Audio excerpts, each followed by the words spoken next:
I hardly rolled the natural ones for deception. Swear, some prawns have like eggs. Normally my insight's so low it doesn't matter. That too. I'm surprised Hetfi actually has it. So he has a +1 to wisdom usually, so that's nice. Yeah. Yeah, he's as best as I can describe it, it's a selfish request. It seems like a selfish request. Oh shit, I moved the map. No! No. You know, toxic Filipino. There you go. You know, before we depart, there was one thing that was bugging me. I was like 2027. Like, Yes. When you said you didn't know anything, you hesitated. like she's Why?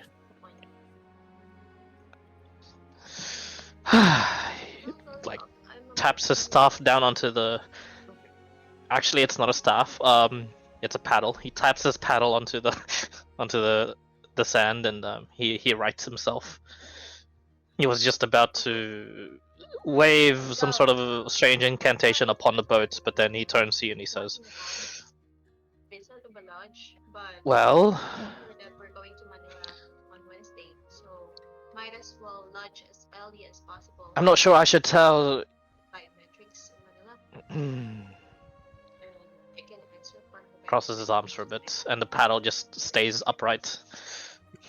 but she has not like the enough. Part of why I had done what I did in the prime material world was to pay for it now. how can I explain this in common? Kailangan mo babayaran, Lisa. Best I can describe myself, I am insurance. I am a messenger as well. But most of my job is being insurance. I've set upon the quest and have found the proper insurance, he says, gesturing towards Weaver and his map. But I didn't think the day would actually come where the realm would actually be in danger, if at all, and this insurance would have to come through and play it out. For as much of an immortal being as I am not a believer of fates, yet the oracle in which my god had confided to was right. Someone came along that was worthy enough to wield the sword. Someone came along from a descendant from the clan that I had entrusted upon the key has come along, Yung biometrics, pwede and naman thus, should you protect this realm, he says, looking out towards the distance, towards the falls, without making eye contact to any of you, he just says, once you repel, expel, or defeat the Stormbreaker, I will probably die. I will finally die. Because I have completed my mission.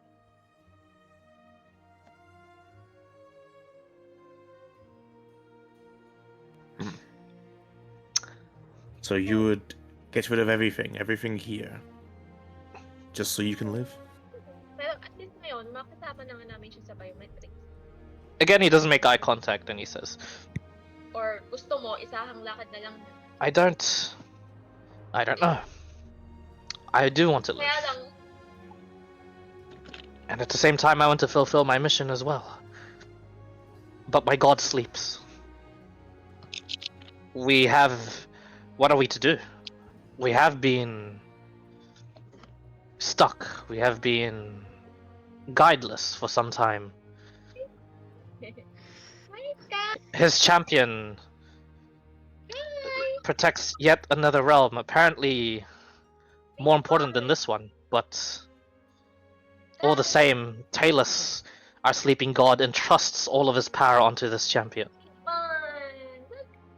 I don't know.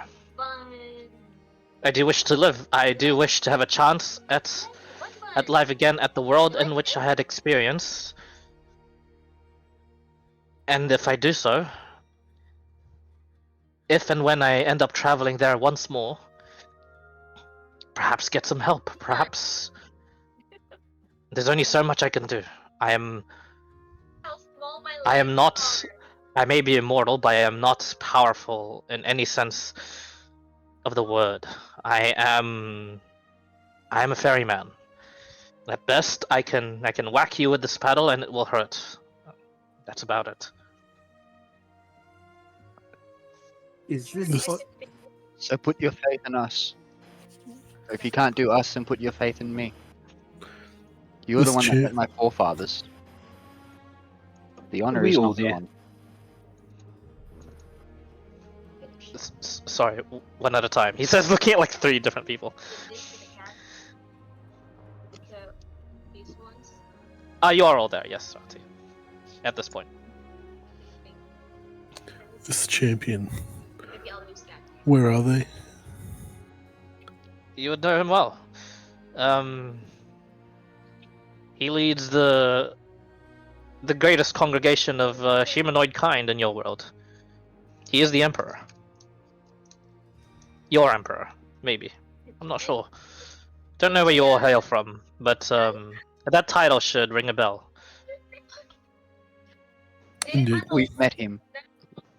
Is he? Oh, good. Is he close to us? There's Fred? some sarcasm. Last Um, turn, the roller is among you guys. He's like there. He's at the beach, so he's at the lip of the beach. So there's like the waves that are lapping up on his feet. kaso, hindi ko pinapansin. Within Kaya reaching kahit ako, distance? He's within reaching distance, yes. I'm gonna reach over and poke him and see if he feels corporeal. With the sword or just poke him? Ano, 2 weeks Just ago, poke him. 47, Poke him? 47. Yeah, you poke something. Yes. Ganyan, Ow. ako, 45 na lang. What was Feels that? solid. May You're start. solid. You've got a body part. You've got a body part. I'm sure you can convince this champion to resurrect you. So hurry up and take us there. Ang ginawa ko kasi, Okay. tapos eh, Slow down there, son. Where would you like to be taken? halos, Finish this ah, damn task so I can go and kill some pirates and get some money. is ko No, yun. we're going to the gate so we can leave, so we can recuperate and then defend this realm. We're not fighting someone who can take on the mana of the entire realm with what we have now. Alam mo yung intermittent fasting? Pretty Before we sure do that it- if it was easy enough to just pop in and pop out, someone else would have taken the sword already. There's got to Hindi be ako, like, on time kumain. hidden requirements for making it accessible. Well, considering After that all, we how need, long someone has would need this a been key to even access the trial, and then to get teleported to this place. I doubt that. We have the Pedal. key. We somehow passed the trial, so we have the sword. The sword itself can also act as a key or a conduit, as said by Roa here. Pedal man. Yeah. Have you ever met someone who wielded this sword? No, actually. I know of it. This is my second time ever laying eyes on it. And the first time, I watched from a distance, he says, crossing his arms once more. 200 of your world's years ago, someone had attempted against the Endless. They perished, of course. Understood. Well, if we can bring the sword to the Emperor, the champion your god put so much faith in, perhaps we can convince him to lend a hand in this scenario. I'm sure him being a champion wouldn't want his realm to fall. His brow furrows, and he says, "That being the case, you do not need to. I have already tried to reach out to him. He should be feeling his realm dying. Yet he chooses not to. Like I said, maybe my choice of words are not the best. I am but a ferryman. Forgive me for interrupting, but I guess you could just. Yes, actually, yes, he says, nodding towards Edfrey. Maybe you can talk to him. I already did try and say, maybe you can talk to this Thronebreaker. But maybe talking to the Emperor might yield better results. It's just I'm skeptical. If a champion of his realm does not choose to defend it, what use is there talking to him any further? There'd be no champion at all. Rockrock will take that championship. That's That's what I thought too as well. He says, looking at you, Hedry. But, yet our sleeping god still deigns them worthy and still imbues most of his power into him. The obvious solution here is some of you go back, recover whatever. I'll stay here with Ezekiel. The sword leaves and we lose our chance. We cannot recover it. Oh. Well, now that we know that you were lying and you've been a bit more truthful, do you have any idea if the sword will leave if we leave this realm? Oh, I have been truthful about that this entire time. I do not know. Great, and what about this throne breaker? Obviously, you were hiding some information about that too.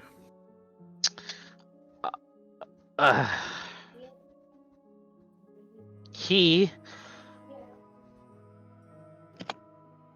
which of you here can see through the ether? Have the truest of sights, or can at least see through invisibility? Okay. Yeah, mate. there's also Yeah, mate. friendly. Jason. He's friendly, mate. Those two. He looks at Yeah. you two and he says, "Then you'll be the key to, destroying the Thanes, the shackles in which, there's gigantic spectral shackles that come out of his vessel. They latch onto the direct mana to this world, and they drain. If you can guide your friends and destroy them, I believe you will have no further use of this world. However, as I had said before, No internet, Emily. there is he has repelled both all of the guardians of this realm, and I have only seen him fight. He is human, or looks human. The eyes are different, but he has a very human form. He fights with chain and he fights with cloak. His cloak seems to nullify attacks depending on if he is fast enough to deploy the cloak onto the weapon. I had seen the sword in which could cut anything from the Endless be blocked by this cloak. As for the chains, they come out of his palm. Ethereal chains as well. Spectral, sorry. Not quite ethereal. They shackle onto you and I'm guessing it hurts. It's probably still your mana as well, I suppose. This game seems to have a common fighting style.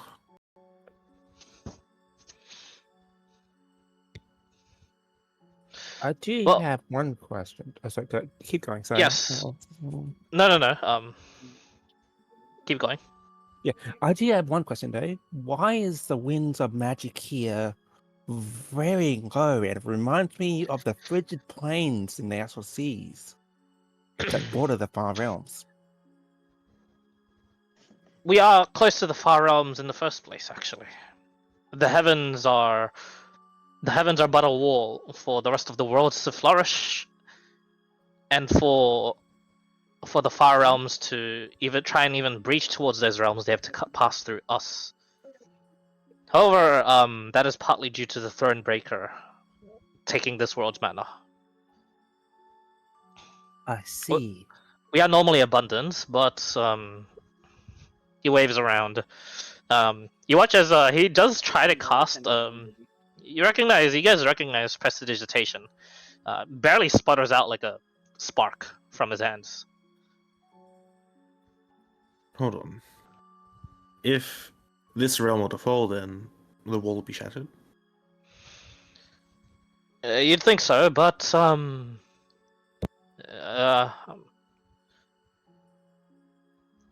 not sure if this is no news to you lots, but this wall has already been breached. It has already been shattered. The elemental plane of air has all but its last bastion corrupted.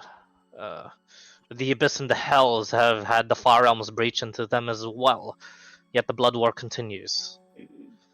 Oh, Of course, the Abyss. Gehenna has their the start of its river Styx being flooded with endless amounts of eldritch horrors from the Far Realms as well. As for the heavens, Elysium, the realms of the sun gods as well, and I believe Rahal's first realm are in danger of being fully breached. We've reached out to our fellow heavens, but they have their own problems to deal with, it seems. And as such, he just shrugs.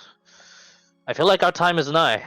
Maybe the time of the gods has come to an end.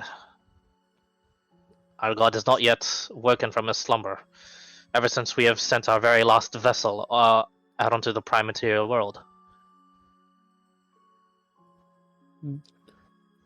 I see. Just Zazie just goes into a thinking pose. This wouldn't be the same one that's, Ratty. It is. Fuck. Ugh. So, wait, if we can bring the vessel back here, will that wake him up? Depends on what the vessel's mission was. If indeed that vessel's mission was to do somewhat something in the prime material world and accomplish it, and maybe our god will wake up, cleanse our world of the invaders, and in turn, well, our god is the god of the elves in the wind, and is seated on the pantheon as one of the gods of war. So if he does wake up, it will be a great boon to the heavens. So that vessel we were talking about is now residing as a thing in the Abyss. Excuse me? Yeah. You're excused. He looks perturbed. Like, what did I just hear? We came here to get this sword to save this said vessel. Because apparently they had some importance. So now we know how important they are. We should leave and do that straight away. We have a new time limit now. Delightful. Well, that makes sense for us to leave them because we can get the vessel and we'll have the sword. Unless we leave and we lose a sword and then we're set back how many days, we've made no progress. Well, regardless, I believe that we have improved our capabilities just from trying to get the sword in the fucking first place. It's at this point that if what they say is true and the Abyss has been breached as well, we have very finite time to find this vessel of yours. Which is why, since we've wasted all this why time to we get need this to damn leave sword, now. we should stay here and make sure we can actually accomplish what we've No, wasted you time can doing. stay here. Let's let Ezekiel. Okay. Ezekiel, shall you leave with this sword, or shall you stay and diddle-daddle and do nothing about it?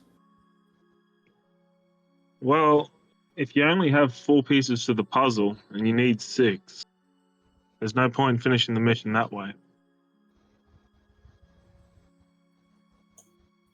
We don't have time to deal with a realm-devouring creature when we need to wake up this god so he can deal with it himself. Yeah.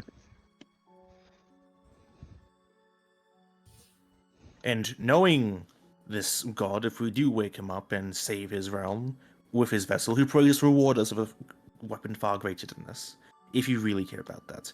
But we need to get your vessel, whoever his name is, out of the Abyss immediately.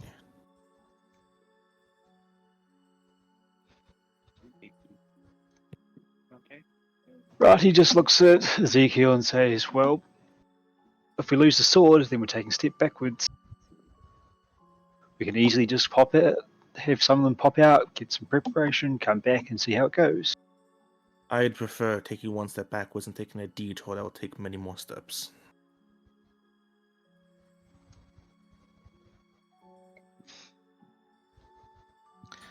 Well, I'm not that slow. The the rower chimes in. The boat travels very quickly along these waters. It can even travel along that. He says, pointing to the falls. But you said it'll take half a day to reach the doors. Oh, to reach landfall, to reach the Throne Taker. Yes, That's still an entire day there and back.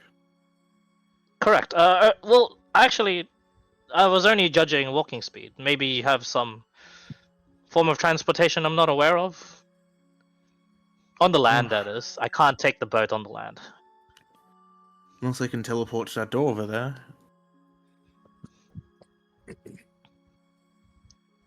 Teleporting works in this realm. I'm not sure. It's not too accurate if I've never teleported there before, technically. I could just end up in the waters. Oh, I know exactly what you're talking about. Well, Yes, shall you right. jump in the boat then and go closer towards the door and at least study it so you can teleport there should you need to? I'm a little bit more motivated, seeing as there is now a chance for my god to actually wake up. Perfect. Now, as we're wading through the waters, tell us everything else that you might have left out on purpose. Only the fact that I may die if you are successful with dealing with the Stonebreaker. That's it. Death isn't permanent. Unless your soul gets obliterated, you'd be fine. What you are looking now is myself and my soul in one. It's hard to explain. Okay. Go explain it. Let's go. No, I accept that. He says, and as he walks onto the boat, he watches the paddle he has, then touches the water, and the water becomes ice. As he just creates a walkway for you guys. Phone gave up on her. Rati, if we cannot, Wow. if I cannot find a suitable way to teleport to the store consistently, we're leaving. I am willing to spend the rest of my gold in this bag of holding to the rest of the party. I know where to get the materials. The materials to what? Equipment, items. I can get. This sword is one item, Allowed to get a table for and it's only useful on this one person. So I'm thinking If Ezekiel ends up dying in the abyss, we have nothing else to go off. there. Those are clothes I do not wear. Same can be said for any of us. You can help myself. Well, obviously, that's why we need to diverse our picks. If we make everyone Right. strong, then one failed link would mean the rest will hold. Do what you will, but I have the only key to find Evangel, and I'm staying here. We will make an attempt to take the sword. And Ezekiel has the sword, so we'll find out. Okay, using Ezekiel's token, I assume everyone gets on the boat. It's a fairly large, like longship style boat. Rati with a very- refuses to board the boat unless there's an agreement to make an attempt to sort out the sword first. We'll leave him. Let's go. The rower looks back towards you, Rati, and he says, you do not need to leave. The boat does not go into the door itself. You can disembark and go into the door, and that is how you leave this realm. If you truly wish to stay, you can just stay on the boat. What's the time difference between the different planes and here? Because I believe you said before 200 of your years. Yes. I'm just. I assume the time works differently in your realm in comparison to the other realms. That was just my language. The years and days that pass through here are the same as your realm. But I have had visitors from other realms where that was not the case. Yep. So, he still waits for you, Rati. Do you get in? No. Grace, He leave goes- him behind. If he's going to jeopardize the entire mission, there's no point having him. Peddleman, please verify my words. I have the only way to locate Evandrel that I know of. I assume Rosengard will have a way. No, No, yes, that's a great argument to your case. He just shrugs and he says, "I'm not sure what you speak of. If I do not know everyone in this realm, I do not know of this Evandrel. If he truly is the vessel, then yes, please indeed save him. At the You same said you time, knew the history of our group, and you knew the history of us. Then you should know. Otherwise, you're lying about that too. If you need a history of our group, you should know I'm usually always right. There's only one occasion where I wasn't. That was the trial. I know of the history of your group, but I do not know of its current events.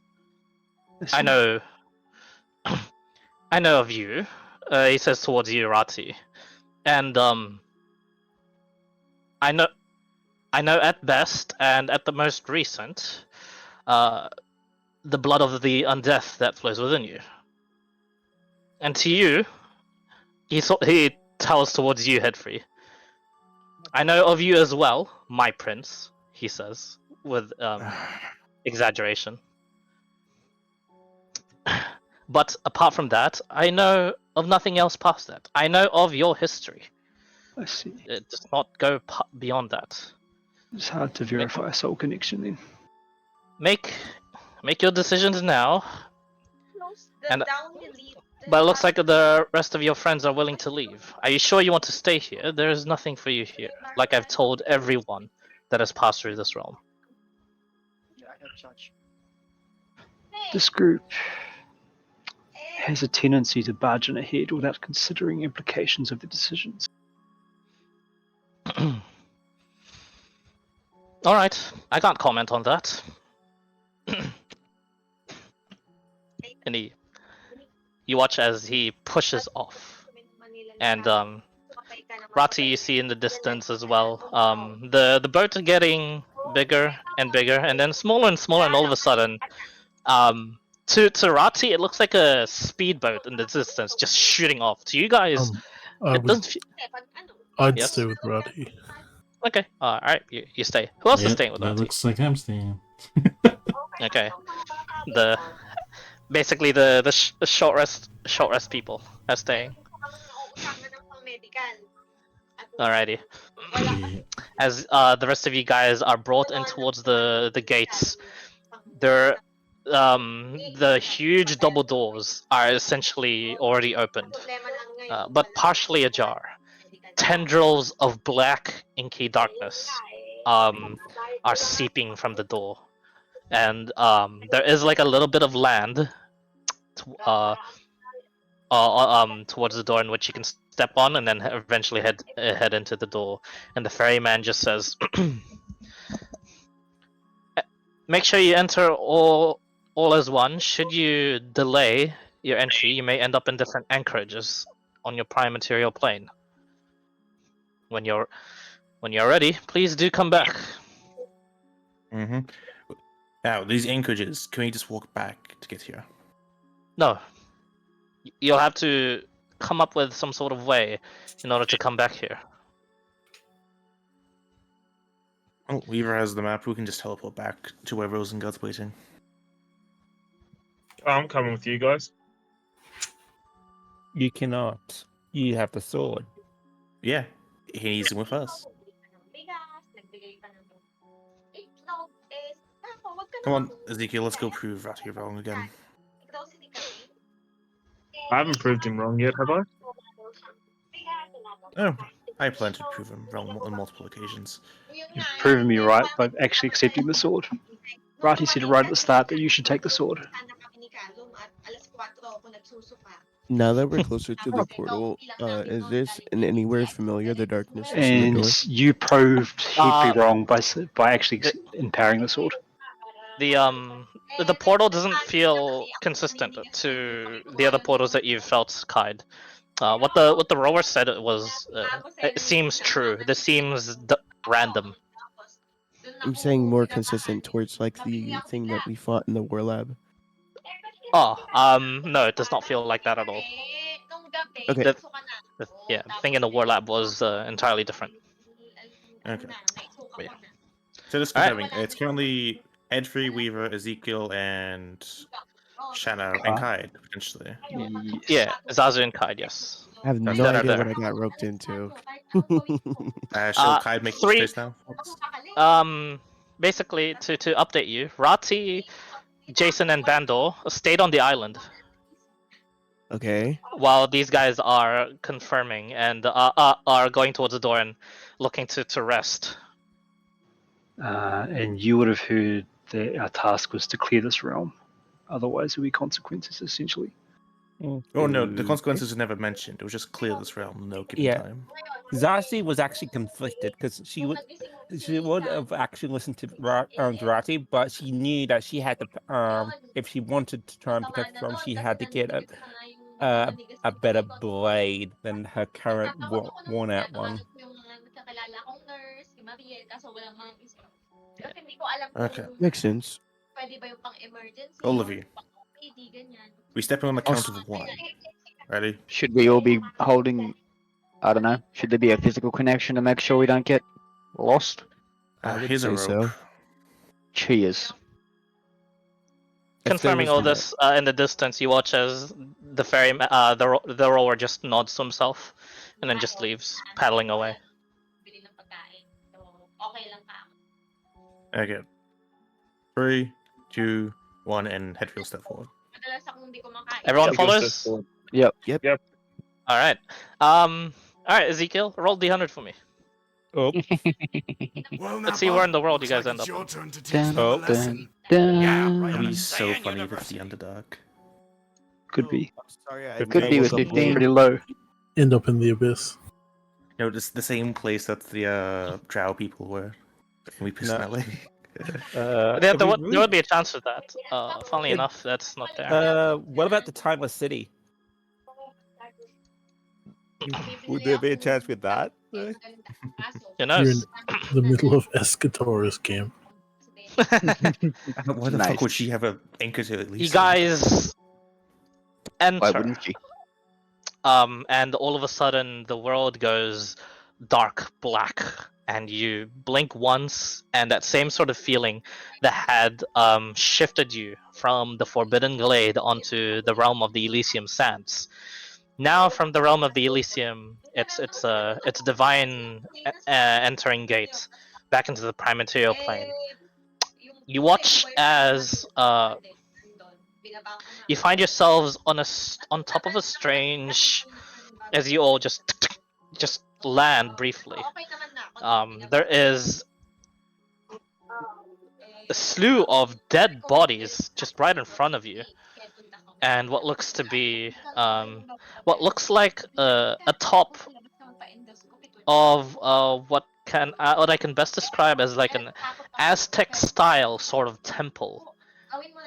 Like as if you guys were just in the middle of right at the cusp or at the ending and the aftermath of like a blood ritual sacrifice, because there's a lot of dead bodies, a lot of blood flowing into like these And grooves it on top of this stinks. like pyramid. Yeah, pretty much it stinks. Did you just get The easy card? runes that you step on, this circle still glows with power, and you guys are you have the sun beating down on you, and looking around, there seems to be a jungle all around you, and in the distance, as far as the eye can see, in all directions, on top of this like Aztec style pyramid, seems to be sea.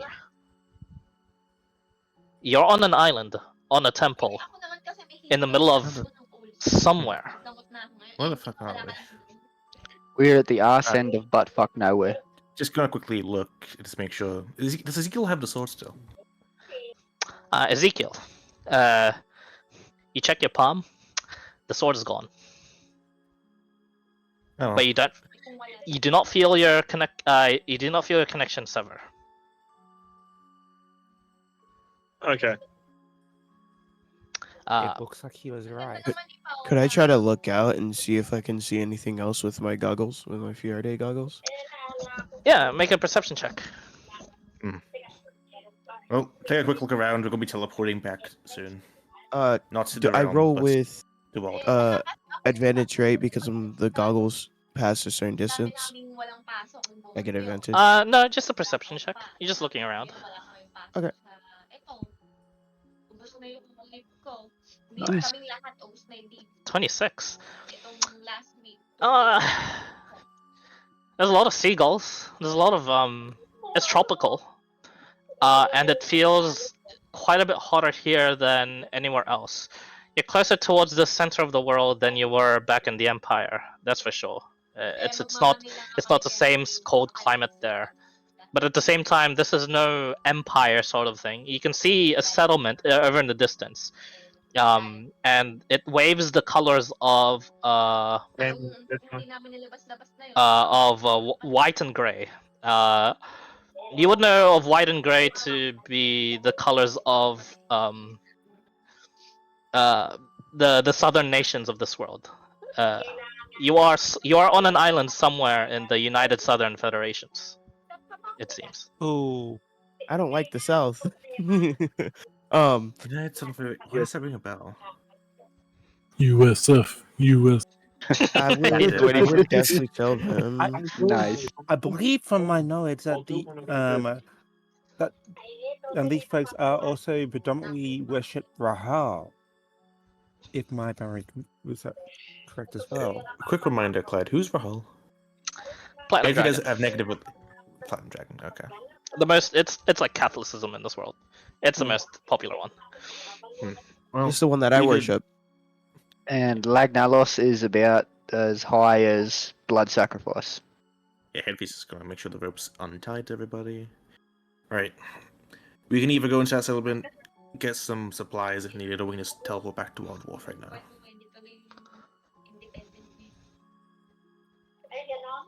Why are we going to The Wild settlement Dwarf? is like I'm sorry, 2 I'm a hours little- away by walking. By the way, it's not too far. Wild Dwarf is the only guaranteed teleport I have right now because of this little item. He's gonna pull out like that one like guaranteed teleport Yep. focus from Wild Dwarf Wild Dwarf packs. Okay. We can Well, we can then meet Escadora where we left. Actually, she would be in Swordbreak, wouldn't she? Resident God, you yes. mean? Escador? Whoa, damn! Meeting her? Rosengard. Holy Rosengard. shit! I didn't know we had the You power of can- the sun behind us. Yeah, sorry, we talked about Escadora a lot earlier. It's a, Okay. not a good person That to meet. escalated real quick. I would Yeah. ask Headfree, what happened to the teleport to the what is it, the war lab? The wallet? Yes. It's inconsistent at best. Last time we went to a pool of Oh yeah, the electric lake. piranhas. That was not fun. The Jellyfish. Although I'd imagine I can get down this time. But Rosengard hasn't teleporting inside the wall lab, correct? Yes. She has not done that. Yes, Oh, she Okay, hasn't. she has not done that. she has not done that, and Friarde has also warned not to directly try and teleport in the war lab. Okay. But Because Headfree of will the have a like Time dilation. Headfree thing. be pretty like he would have a better like chance to go to the war lab. Now he's been there so many times, correct? Yeah, it'll be familiar to you. You just Okay. Well, the wall lab was never actually mentioned. I was gonna go and attempt to teleport to that one blade, but we might be a bit too far from that. Because I have no idea where we are. of all the places, yes. But maybe we're close. Like the United Federation, like our places, are they far from any other civilization usually? Oh yeah. Super The far. southern islands are very far from everywhere else. It is like 2 weeks of sailing from the topmost southern island to the Free Cities, which is their closest region. They go are to. Alabama. Yeah. In all fairness, like I do half want to actually go into the settlement, get something I can link myself to this town to, so I can get access here. Also, Sounds like a good idea. Let's go. is on the floor? Are we gonna ask any questions about the fleshy drawn blood ritual on the floor, or We can ask questions when we get there. You guys are stepping on blood right now, yeah. Yeah, head It's just like head free. wipe Um, mines off on the floor like you would wipe shit off the off your shoe on the concrete. Very Yeah. quickly, Weaver would like to see if his connection to Lagnalis is better now that he's in the prime material plane. Yes, it is. You and Yay. Ezekiel can rest here normally.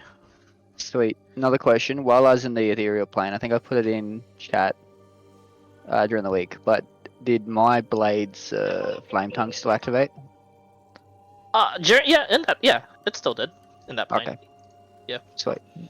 Like you still like, flame on, flame off, flame on. It still worked. Yeah, sweet. Yeah, well, they're all distracted as well.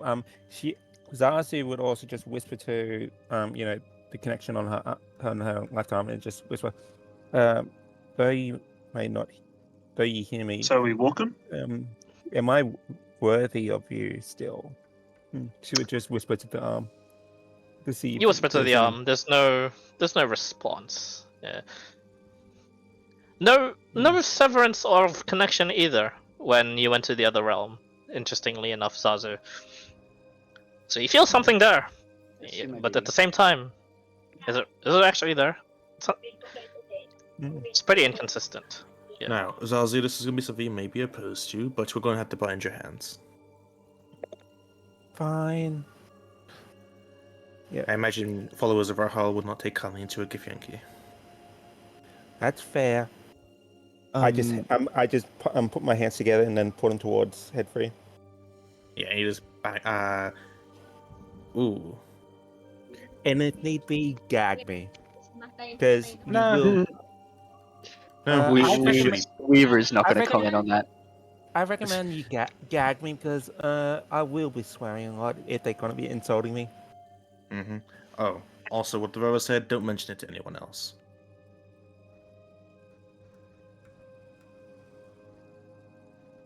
Yeah, he's a plan. Let it wait. Clyde, real quick. I was gonna read an item I have real quick. Is it the enchanted ball gag of nothingness? Let's make sure. Dimensional shackles are multi-use, correct? Yeah, they're not one-time use. Perfect. I'll put dimensional shackles on her then. And designates myself and anyone in the party, including her, to action take them off. All right. Question: why aren't we just teleporting from here to? Because I want to go to the settlement to get another teleportation location. If this place seems useful, I might come back here. Oh, okay. I thought we would just take a chip out of the Aztec building or something. Let's not offend a site of obvious blood sacrifice and worship. Yeah. Is there any Dizzy, rubble on the ground at all? Do you? I forgot to name it on the map. Do you remember off the top of your head the new name for Ralgamash? Not off the top of my head, but I can probably find it. Okay. It does matter. I was actually looking for it. I can't find it at the moment, but yes. I will find you. They teleported there. Oh. Oh God. Wait, how Okay. fucked are we? You're lucky as fuck. You're not. Yeah, you guys are not fucked at all because the person in charge is not there. The person in charge would have executed you all probably. Executed you all as invaders. I don't know. I don't know what Vraz. I don't know how Vraz's temperament was like. Jesus Christ. Post-war. Are we about to have a Walks Abyss campaign crossover? One of them's a drow, right? Or looks like a drow. Looks like a drow. Half Yes. drow, yeah. He would kill that person instantly, like he did the last one. Oh, Yes. I don't look like a drow anymore. I look like Elven. Okay, you're probably safe then. Okay. I look Good to kind know. of like a woodland elf, more like now. Okay, Headfie's gonna walk, but he's gonna like act as if like Zazu is like a prisoner, basically. Yeah. Okay. I play my part. As. You play your part. You keep your mouth shut. If you talk, I will hit Yeah. you. Just the player role. Is there just this is very random. Is there anyone here actually proficient in nature as well? What do Weaver you might mean? be. Give me a second.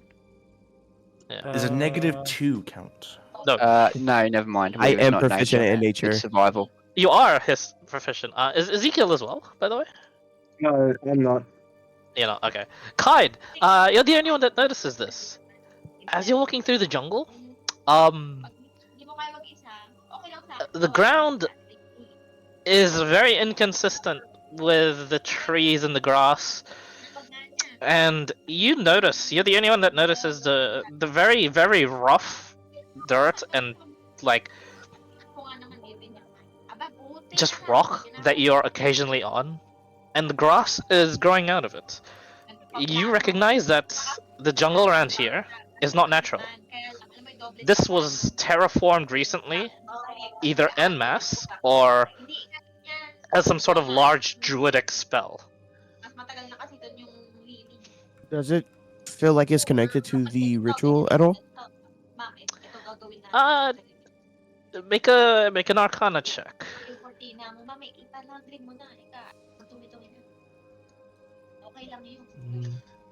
19. 19. You have a gut feeling, and the more you think on it, the more. Oh, maybe that's why these things were sacrificed there. Those humanoids were definitely humanoids that were sacrificed on this temple, but you couldn't tell what sort of humanoids they were. They were mangled. They were squished. I also drew like the ritual circles and stuff inside of my notebook. I just wanted to make that clear.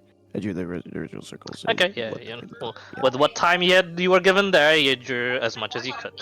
But eventually, you guys make your way south towards this settlement, and in much clearer view now.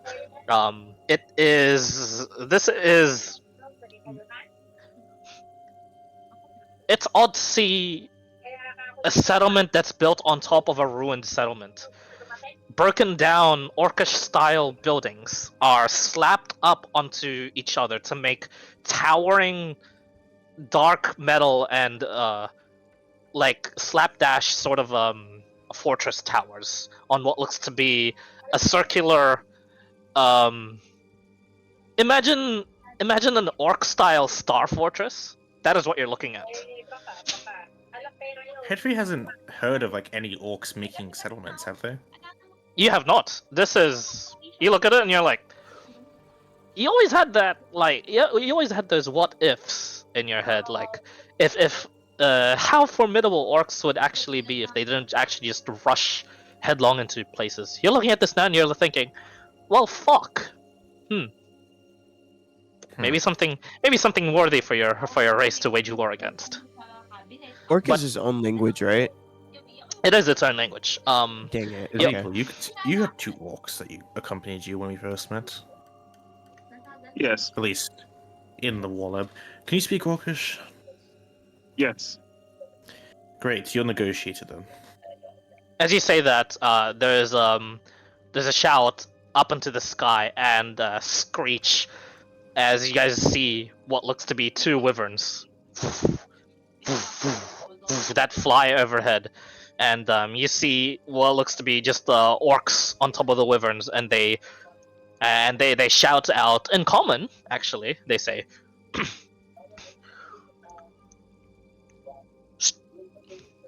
"Step forward no more. You are trespassing. What business?" Koroshka, by the way. Korashka. Actually, Thanks. hearing this in comment, Hedry will actually immediately speak up. We come here to trade, honestly. We came here via magical means. We have no idea where we are. What have you for trade? Gold, platinum, magical items. You will be watched. As expected. Step forth. The main gates are on the west. Whoa, that's loud. Let me. My bad. Oh, okay. I unmuted. I muted the wrong guy accidentally. I was like, I saw Callum's screen green up. I was like, oh fuck, that's loud. Where's it coming Nah, from that's not me. It might just be a bit of breeze from the fan. there? Alright, okay. Well, they don't really seem to care about us, except as long as we keep to our own business. Yeah, yeah. He Go ahead. continues. I'm just He going to continues remove and the said, dimensional like, trackers themselves, yeah. Sorry about that. That was the my main phone. gates are to the west. You stand in the lands of Korashga. And Korashga. they fly off. Yeah. And well, I don't exactly have a map for this because I didn't expect to land this one. But essentially, to those of you that have been in Orcs and were keeping up with the stories and whatnot, Korashga, under the coordination with the Vantine ports, turned the savannah around and from a wasteland into some sort of jungle / forest. There's all sorts of like differing sort of druidic style like groves that are just surrounding Korashga, and they're using the lumber from Korashga to just patchwork make this orcish star fortress. This basically this is the southern hold for the Stormbreaker orcs. Should they need to retreat from Ordrak Hole, or should they need to defend against the front from the south, whatever the south is. It is half as big as Ordrak Hole, but it has a strong military presence. This is where most of the beasts are being tamed, and where most of your beast riders are actually being trained as well. And for the adventurers going into towards the main gates in the city, you'd see an interesting sight. You'd see the toughest looking.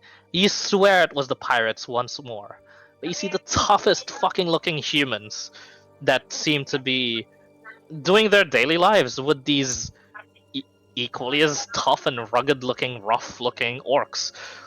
There's occasionally a wood elf, and there's occasionally a dwarf, but that's about it. And those occasionals, they seem to be some key people. Like, they look like merchants, they look like personnel. You guys see just the drape, a strange reddish and bluish sort of like flag that seems to and coloring and banners that seem to dominate the place. But you do see the colors of the USF as well all over the place. After asking around a bit, they press. They don't actually ask, or you guys don't actually ask. They press you for what the fuck you are doing here. But you know, knowing you guys, you'd probably just. I assume you don't pick a fight. Okay. Hedry doesn't speak to any dwarf. He lets everyone else handle that, but anyone else will ask trade. Yeah. As is the racist stereotype that happens in this world. That dwarf is in the smith, the forge. So don't worry. Yeah. All right. So he's in the forge. Yeah. The marketplace here isn't too much of a marketplace as you get led there, and you guys are being watched, it seems, by everyone. It goes from like kind of quiet like crowd, sort of like mumbling to each other, to just deadpan, everyone's staring at you. There's like a bunch of orcs with their hands ready on their weapons. There's a bunch of the humans in what looks to be rugged sort of like uniforms of the United Southern Federation of Avantime Ports. Also look at you guys like, what are they doing here? And then just like leave you alone. But other than that, all eyes are on you. What do you guys actually do here? Hedry's looking for like any trades. Like, Yeah, we actually. will have a look around. Yeah, there is. I would look where Hedfried's looking because he always seems to find the good stuff. There is some pretty good. There is some pretty good shit here. This is Korashga, the site of the site of the last of the Stormbreaker orcs' last great battle. As for such, there is interesting armaments here for sale from the orcish smiths themselves. They range up to +1 weapons. Up to +2 weapons, but essentially, as well as armor. all the PHB armor and weapons are available here as +2 and +1. But after asking around and after actually inquiring, seeing as there's 4 smiths in the party, as to because all of you would be curious as to what this rugged, sort of darkish gray metal or material is. A lot of the orcs are wearing it. A lot of the orcs are outfitted with it. Same with the humans, it seems. And the Avantime officer that you'd eventually get to and would ask that you'd ask this to, he explains this just also equally rugged, like just like a very rough pirate version of Jace from League of Legends, sort of like a looking guy as he looks at you and he says, you may not believe it, but this stuff here, he says, pointing at his longsword, Tarask. The orcs here have won. I'm sorry, Tarask? The orcs here have won against with the. If you look around, and he says, pointing to the buildings, and then the buildings, they look. No wonder it looks like buildings built on top of ruined buildings. It looks, now that you get a clear look at it, it looks like a fucking massive skin hide that is just wrapped around a tower, on one of these towers, and then on another bit, spikes, jagged looking like huge spikes up the top of like one of the towers, and then you're thinking, did these guys just make a star fortress out of a Tarask? Badass. Yeah. I know this is probably a silly answer or question, but who can I speak to get some of this? I know this is probably a very valuable resource for you lot. You mean raw material or weapons? What are you looking for? Material. I am representative. Who's this guy? I am representative naval of the Avantime port. I'm an officer here stationed at the behest of the Protectorate himself, to accommodate for adventurers like you who make their way over here, as well as some of my men. You can speak to the officer gives some command. He speaks Orcish, actually. Ezekiel, you're the only one that would hear this, and he says, put up a note, and he says in Orcish to one of the Orcish like soldiers nearby, and he says, bring up a note and write down on some parchment. Make sure to let this Sir Stormspear know. I am to make some trade. And the orc just nods and goes, and then he switches to common and he says, the commander of this post is not here right now. They're off fighting a great war for us. So, I will take care of any sort of trades in terms of the raw materials. How much do you need? How much do you got? And I'm being serious. I was being serious back. Make a persuasion check.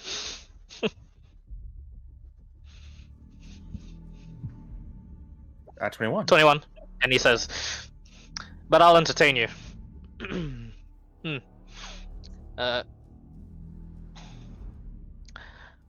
We have... I'm willing to sell at most. And he points towards one of the warehouses that's just like off onto the side. And he says, a quarter of the storage of that. And volume-wise, like... He's willing to sell like 500 feet, like cubic meter worth of Tarask hide, it seems, by the saying of quarter of that. Sorry, not 500 feet, 50 feet. 500 is crazy. This Tarask hide. I heard these creatures are one in a realm. How durable is it? One in a realm, except for this realm. There's been plenty in the years. Durable. It's the It's honestly the toughest shit in the world, I think. Even stronger than this. He's gonna like point to his black steel armor. Oh, he shakes his head. Not counting metals and whatnot. It's the toughest hide in the world. Do you have any of its bones or teeth or Sounds perfect for a druid. Yeah, any of that's that? we got plenty, but that's I thought this Durgar was speaking for the lot of you, or are you all I was not together? I was just inquiring about the materials that was in. Teeth and claws will come with the package that I'm about to, I guess, offer. Stay here 10 minutes. Let me actually go look into the warehouse, and he just walks away. Definitely. 10 minutes will pass on a dot. Seems pretty punctual, and he comes back and he says, "Plenty. What have you got to carry it?" We can teleport. We plan just to take it back to our sort of base operations.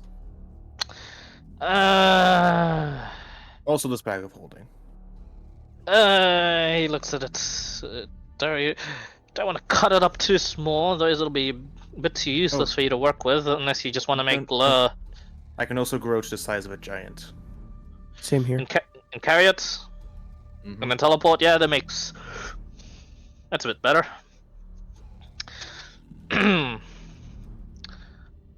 We got 50 feet cube. Well, we're in a war right now, so we're looking at raising funds at the moment, and we're currently sending raids to the south. So that means Shahir is at a premium.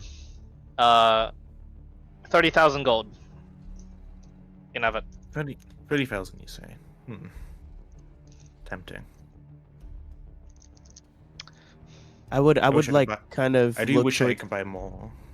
I would kind of look towards Hefrey and ask if he's like, or not like exactly ask, but like I'm trying to discern if he's about to try to make deals or not. He looks like he's considering making a deal. Yes. What is the one? It's not guidance. It's the other one. The one that You said helps you in these. That is guidance. Oh, it you is said you're in a guidance, okay. war. I would touch his back and cast guidance under my breath. Yep. Who exactly are you fighting? I might be of some assistance. Not myself personally. I have forces that I can lend you. Truly. In that case, might want to lend them to the alliance, the alliance of the known world. You know, big old news of everyone's fighting it. I didn't know. Everyone's fighting the dragon gods. Ah, yes, that's one. Well, in that case, we're already fighting it as well. Oh, yeah, I would have assumed so. Wait, you serious? Dulgar? We made a mutual agreement, and it's in the best interest to, for now, fight with the surface folk.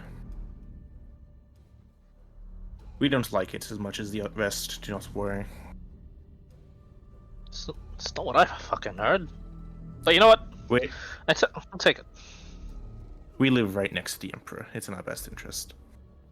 Yeah, Oh, that makes a bit more sense. Yeah, that also makes a bit more sense. Don't want to fight with either. I'm not gonna lie. Might as well put you guys on the map. I've been staring at it for a long while. You guys are here. Besides, those drow get in over their heads too much. But in the entire world is a suicide mission. Got that right. Haven't had a good smacking of drow lately. It's been it's been kill on sight around these parts. Hedvig's gonna explain the purple worm fight he had. I'm also emphasizing his contributions and overplaying. He nods, and he says they're pretty much immune to any sort of raid like that here, so they don't have a worry. And then he goes back to the matter of hand. Weaver cannot, not here in Korashka. And he just says, "So, 30,000 gold. And no, I'm not willing to negotiate. I'll have to have Oh, some I- sort of I simply profit. wished to ask if you'd be interested in magical items as part of the trade. Uh, You do a lot use guns. we, not the orcs, no. My men would, Hmm. yeah. Well, I have this fancy pistol here. Takes a look at it. From what I've seen, better quality than what you usually make here. The +3 pistol. Let's be friends Yeah, he looks at forever. it. He goes, yeah, that's for sure. The fuck? I won't even ask. Pirates, don't worry about it. Yeah, that makes more sense. 20,000 gold. I'll knock off 10. I'll do 20,000. And have you hold his handshake. Shakes your hand. There's a bit of a slap onto the plated gauntlet he has, but even through the plate, you can feel that he's pretty strong. And then afterwards, he lets go and he says, he just whistles once more and asks in shouts in Orcish, "Men, we actually got a sail. All right. Bring these fuckers to Tarasks." You appreciate this, it's in platinum, so it'll go around. Yeah. He'll eventually, as he takes the platinum through his own bag of holding, you watch as indeed just dragged, not even carts, just dragged fucking pallets, wooden pallets onto just hides. There's a bunch of meat on some of the hides, but it's long, like fucking dried out, jerkied. Jerky. Yeah, and there is William's fucking also hungry. there's one massive teeth on top of the hide pallet, and there is what looks to be a hide coloration different than the rest on the separate pallet, and he says, and that one there is hide specifically from one of its claws, its feet. Harder than the rest. Not sure what you want to do with it. Definitely workable as defense. I wouldn't recommend it as weapons. Obviously, big except is for the maybe the teeth. Oh yeah, the teeth. You guys are looking at it now. The teeth is like twice the size of Weaver. So We about were so 14 keen. feet tall. Yeah. I am looking Yeah. forward to It is. using It this. is one tooth on top of the pallet, and he just says, and then he shouts out in common towards the crowd that just like just crowded around. He says, "Men, back to your posts. We have a fortress to guard, and we do not dilly-dally. Watch from afar, or may your hands get cut off as they teleport." And the humans don't buy that shit, but most of the orcs are like, "Oh shit!" they're like running, or they're like walking away. Some of the humans are still there, and then the officer shoots a look, and then eventually they disperse. And real quickly, so we can have future dealings. Do you have anything for focus so I can come back here when I need? Oh fuck. Business. It's kill on site if you teleport into the fortress. Make sure you teleport outside. That's all I can say with that. Thank you for asking. We've had to accidentally kill a mage by doing this. Obviously, Decapitation. teleporting inside a base just like this, people capable of killing multiple of these Tarasks. Yes. You're an By impressive we- force. Look, normally I credit it to and blame the bloodlust of the orcs, but honestly, it was the magician's fault for being dumb. One does not simply teleport in an orc fortress. Mm-hmm. They're right. They're right to be active. It really wasn't by accident. They get fucking shot when they teleport in by everything here. Yep, it is. Yeah, it is actually that. Like suspicious magics, axe throws, crossbow bolts, everything. But yeah, he finishes up the conversation with you, Headfree, and he says, "Future dealings. I might not be the person you'll wish to should they come back from the war. Ask for a Vras storm spear and say you're a friend of me, you're a friend of Nava." Friend of Nava. Okay then. I'd tear a piece of paper off, write the transaction down and then hand it to Jeffrey. I don't need a receipt. Take it. No. What's this for? What? This is so he remind. I have a reminder. Like I'd copy it down into my notebook and then I'll hand it to him. For. Oh, that's the character asking. Yeah. Yeah. Oh. And he says, yeah. Just a reminder of your name. So I won't forget. Nava. Nava. Got it.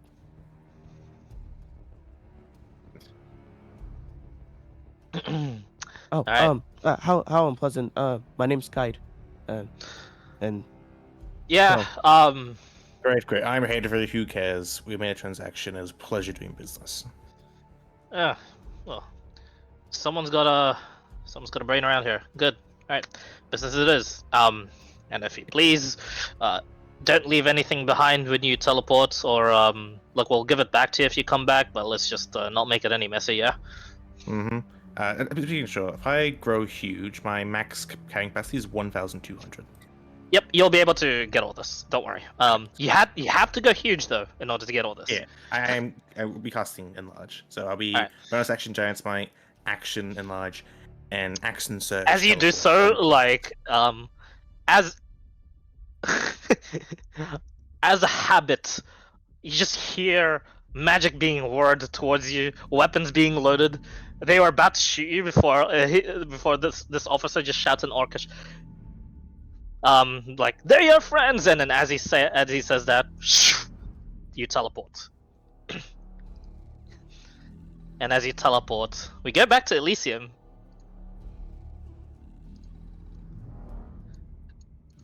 Let me change my music real quick. Because I go from old school fucking Works music to back to elf music. Ooh, hee. Hang on.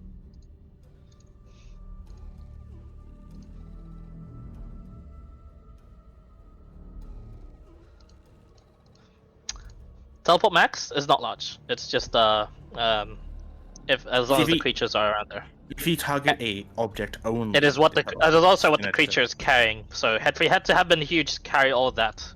Otherwise, it wouldn't have accounted for him carrying. I think you're talking about teleportation circle. This is the teleport spell.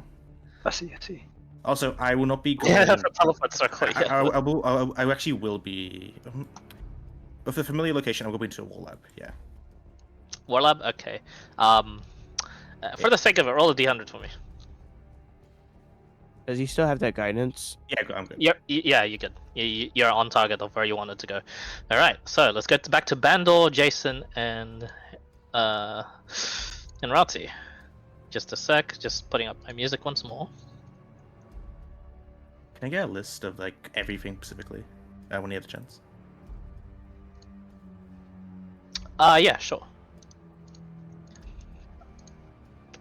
You had bought, technically, 400 pounds of Tarask hide, 100 pounds of hard Tarask hide, 50 pounds of Tarask meat,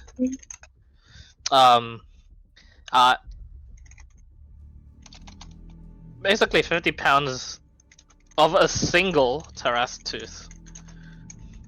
It's a heavy tooth. Any of them bones? That was the only bone. Oh. Technical bone. No actual bones. You get the sense they're probably holding off on probably the hardest bit of a Tarask can actually have. Yeah, the claws. And after looking around on that Orcish Star Fortress, those bones are probably already set into the buildings. Yeah, it's building blocks. Yeah. You guys remember that, right? Friendly Dizzy? Your last ever battle as an official Works campaign was against the Tarask. Yeah, I do remember that. Enjoy the 20,000 gold. Yeah, I asked Dane what he wanted to do with it, and he said half of it was in the development of weapons, the other half was towards the new city in Korashkar, and I'm like, okay. And there you have it. Yeah. I assumed Vraz wouldn't have any opposition with that. I mean, he's Question: Would been Headfree be willing to part with a small piece of the tooth? Yeah. he's been Not making yet. shit We'll out discuss of- that. We'll discuss that. Wait, one at a time. Not What was that, yet. Dizzy? I tell him I plan on doing the bow and stuff. everything for us is like made from shit that he's killed. So yeah, it makes sense. Yeah. How fitting that the city he's in charge of is also made from something he's killed. Yeah. Yeah. Actually, wait, if Ross is fucking dead, I'm not going to be able to speak to him. Yep. Maybe. Maybe. Who knows? Indeed. Alright, so, Rati, if you could just drag your token for me, and so I can just drag you around and stuff, and show your location and whatnot. Sweet. It was only 2 minutes before the rower comes back in the distance, and you watch as he takes a sweet time to get to you another 2 minutes later. And he washes up on the lip of the beach, and he then all in this now emptier sort of camp that you guys have, he would look upon all of you, just this tanned elven man, but white in every other like feature, white eyebrows, white hair, white eyes, white everything, white robes. As he takes a gander at you guys once more, he says, "And I assume from the conversation before that you lot had that this is the. What are you doing here? Are you wanting to talk to this throne taker yourself?" I don't know about the others, but I'm not inclined. Oh, perhaps as a group. As a group. The others will return, and we will talk to it then. He's taken aback. Really? I've got a reasonable understanding of how pacting weapons work, and he's popping Black Sun in and out. And we are bound to the wielder of the sword. And us being here should anchor the agreement.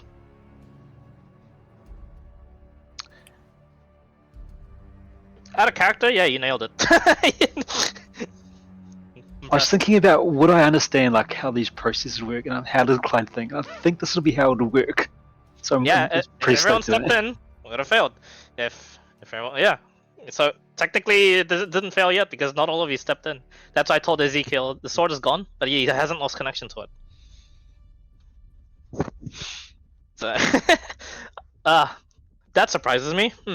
Hang on, I'm dialing down my surprise. I have officially dialed it down back to neutral. Blah, blah, blah. The roller just says, "Well, that being the case, are they really coming back?" Huh.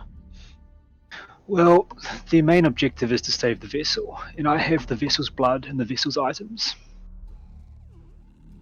I think you can see where it goes from there, and a minor soul connection. I don't actually see, but that being the case, yeah. I guess I'll wait by the door. Are you sure you guys don't want to go anywhere in particular? Maybe prepare or something? Well, if the others are up for it, I thought perhaps we could do some scouting or collect resources. There seems to be an abundance here, even if the magic is a little thin. And that one I can confirm. Yes, there is. They're just in problematic places, of course, but there are certain things here that could still help. Fruits that would make you stronger, heal your wounds. But they are problematic, and let's just say other things other than the Thronebreaker are there, but they are not nearly as powerful, of course. Any sources of diamonds by any chance? Or Jason, or even Bendor, do you have any diamonds upon you? I do not. But it would be nice to have some.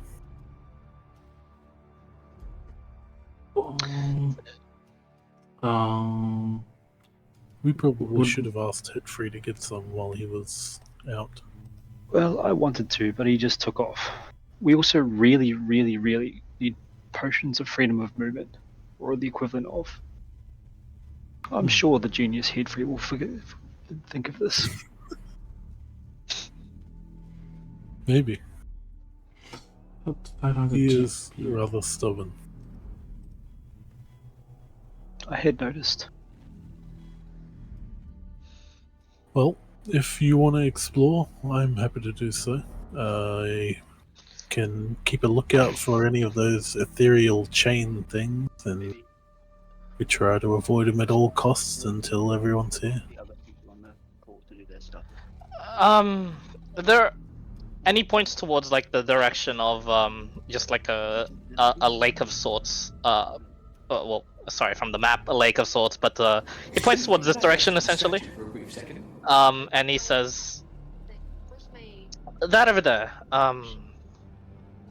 I'm not sure how long your sight truly goes, but they are over there. Just as long as you avoid going over there towards the lake, unless you wanted to talk to, or even try and kill her, and then go ahead and do so. Since I am a guide, I was not asked of this, but excuse me. It's the thin magic in the air giving me allergies. It is my duty as a guide to help to guide you towards what is helpful. Might be in the brown paper bag. Technically, guiding you towards your exits and your retreat was helpful in a way. But other than that, I guess you may do some scouting. What is interesting to you and your party, for the most part, is are fruits in which enhance your overall capabilities, your statistics. Does that matter to you a lot? Do fruits of temporary power matter more, or do fruits of absolute protection matter the most to you and your party? Out of character, what do you guys? He's essentially the guide. The rower is essentially offering you guys 3 places to look for specific fruits. He's not going to take you to all of them because he heard about you guys are on a timetable, so it'll take too long. But he can take you to one of them. Do you want to look for fruits that'll increase stats? Fruits that'll give temporary boosts in power, or stats? Fruits that'll boost your essentially AC AC fruits. I would. Bandor is more interested in this, giving the stats, like attribute Attributes. Okay. stats. Oh. In character, Barty would say, well, if it's permanent and we have it now, then it can't be stolen from us. Can't be stolen from us easily. True. That's the DM laughing. Don't worry. Dang, this was Everything also good. can be This stolen. would have out of character here. This would have been a good point for me to max my stats of Dex 22. Oh, Yes, it was. understand. We could have had a group talk. As soon as Clyde mentioned the vegetation, I thought, oh, this is going to be some pretty cool alchemy shit. Yeah. Yeah, but Not yeah, on this like I island, said, but yeah. Yeah. out of character here, and like I said, Azazi was like miffled about trying to actually following Rati. But yeah, But two again, votes on the stats, right? Yeah, So what about you, Stats. Jace? the stats. Or yeah, stats might. It's if it's permanent, Yep. it's good. Okay. We're all in All right. agreement. You're all Maybe in Raven God was right. Yeah, let's go. Let's hold out. The rower stretches, does a bit of warm-ups, and he gets on the boat after making like that sort of like ice, sort of like material for you guys to sort of walk onto his boat, and you are ferried dangerously close to what you guys see on the snow and the ice. Instead of it being actual snow and ice, it's just this gray sort of like ichor mist. All of it, all different sorts of states of the liquids, thick and thin, and free flowing and viscous, to just a thick gray mist that seems to permeate these lands. They seem to move like a tornado would, as well. So there are just blotches of the land that is enshrouded by this, but it moves. It moves towards the mountains for now, as the roar says. That corruption, I genuinely have no idea what it's from. If it's from the Throne Taker, or if it's from another invader of this world. I have not stepped into it because I'm not stupid enough to try and find out. Avoid it or step into it if you'd like, but just so you know. For reference, this is what Kaid saw in the distance before as well. I will use a big orange circle to signify where these are.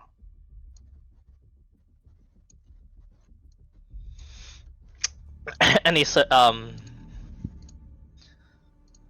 the rower says, from here, travel to the north. Directly north from here, he says, pointing like for an extra emphasis. and then he says, judging by your speeds of walking, just 10 hours out north, head west, and there will be a strange garden of sorts there. There will be your best chance for waiting for your friends, as well as the forests around should be abundant with the fruit that you are looking for. And he describes the fruit as some sort of weird sort of orange, gigantic strawberry-looking fruit with swirls, basically like an orange devil fruit from One Piece. And he just and he says that also beware the locals, that the local fauna that actually feast on this fruit. They are not hostile unless they see you pick the fruit. They are stealthy beasts, lucent panther-like creatures that blend in with the surroundings and strike upon their enemies. They are the war beasts of Talus. Do they see invisible folk? To my knowledge, no. I have heard tales of them bumping into each other occasionally, and a fight ensues then. Thus, why they are kept here, and well, they roam free now. But yes, they are usually the war beasts that our angels of Talus ride onto battle. Careful of the wind panthers, he just says. I'll clap Jason on the back. Well, looks like you're collecting, I'm brewing, and Bandit was doing taste tests. Well, mine sounds, it seems like I got the easy job. Sounds perfect. Yeah. You got this, brother. Unless you want to tune to my No, never mind. Is that pussing out of here from Jason? Yeah, it does sound like it. Because he can turn invisible by himself. If he gives his cloak. If you're struggling to find them, I could borrow your cloak. But I'm sure you can do the good job. Out of character here. Alright. So basically, it's like the Maramara fruit, right? That orange fruit you were talking about. Maramara, no. The Maramara no Mi. fruit. Probably. I haven't watched One Piece in a while. That's Ace's devil fruit. It is, yeah. Maramara no Mi, yeah. It was perfect for Bando. Anyway, that being the case, heading up to 10 hours north, which is around here, and then eventually. Oh, yep. Sorry. Did Mr. Oh, Boatman give a response to the diamonds? Oh, there's no diamonds in this realm, so Unfortunate. unfortunate. They don't have mines per se. They don't have a economy here. This used to be just a place that you can hang out. It's one of the heavens, and then it turned disastrous, essentially. So yeah, eventually, if you have no further questions for him, he will eventually leave you guys. How can we contact you? And can we get back to the water and call? Oh yeah, that's actually the way to contact me. Make sure you're at a beach or a lip of water, and I'll come paddling. In an internal lake, will that do? Paddle. No, So the water has to be okay. the water And has to be what do we connected call? to the fall. There's no poem to call out to me, nor do I have some sort of true name. Just ask for the rower.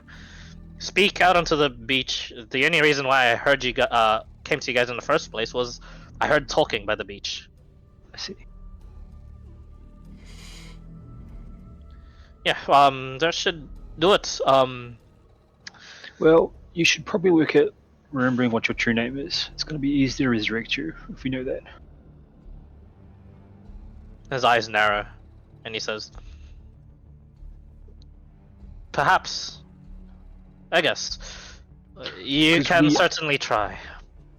We are taking the sword, so you better be prepared. I like your confidence. He nods, and yeah. You get given to the directions to perhaps the only safe oasis out here in the entirety of Elysium. In the Gardens of Rest is what is called. Doesn't sound too bad. Yeah, it's a nice place. The rest of the winter chill, the gentle snow is actually think of like reverse snow globe, because the snow is avoiding this sort of like dome-shaped area of the forest, and in that dome-shaped area is a beautiful garden.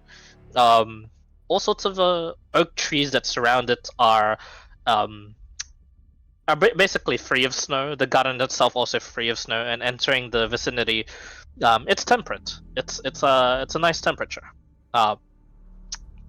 You find that your magics here are only a tiny bit stronger than that of the outside.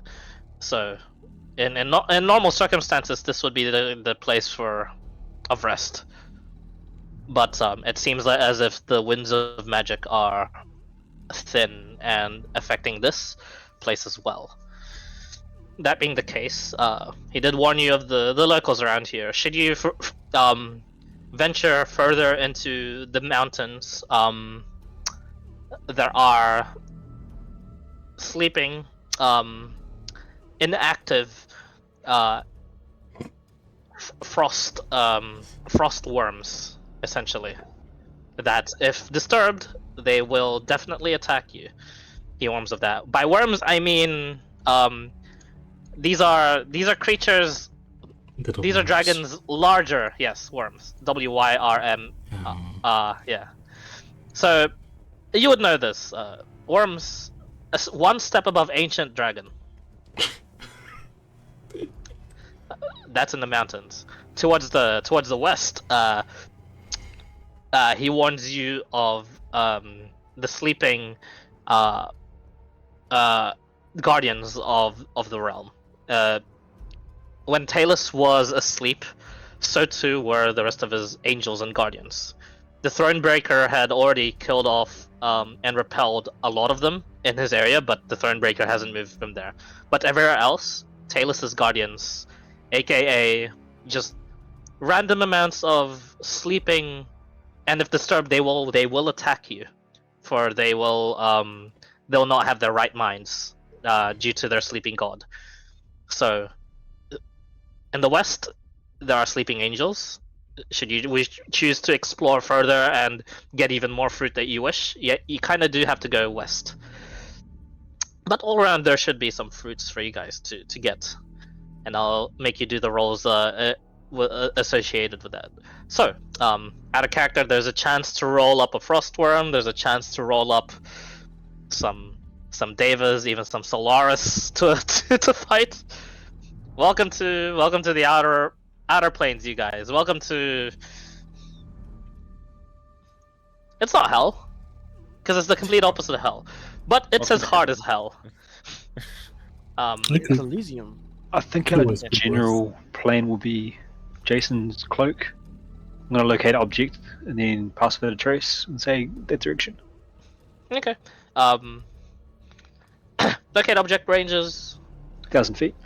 1,000 feet. You'll have to travel a little more with Jason out before you send him off like a dog. So, Fetch. that being the case, I assume Bandor, you'd be traveling with them, or are you gonna just chill at the Garden of Rest? You I do have to travel quite a bit. I would think I would hang back. I am not suited for stealth mission. Okay, good to know. I wouldn't want to compromise. That's good. That's good. It does affect it. So, since you're hanging back, could you roll D100 for me to see? I can. Thanks. Oh, we've made a mistake. The game knows there's too many druid levels on this character. 45. Oh, Oh my god. Yeah, what is that? Actually. That's nice. So, only 2 hours out of the camp, and to you, Bandor, that's like, they're probably dead. The hell do I do now? As you have that thought, Ratzi. We passed without a And, trace when we do. So. Yes, you do pass without a trace, and you travel, and this- I assume, at a stealthy pace. Yes. Yep, cool. Alright, Stomping Ratzi, out. Jason, a stealth check for me, please. Jason, you have advantage due to invisibility. Bug. Oof. That's a plus 10 already? Yeah, but nah, it's 24. Oh, it's 29. 24. Okay. 24. Yes, Not bad. what am I doing still? 39. Yeah, no, nothing compared to that though. You just lost Jason. Yeah, pretty much. Is it a dim light as well? Yeah, in the forest. Yes, yes, it is. Oh, I could actually just give him my click, but I don't wanna. Oh. I don't know how long I've known him for, so. So,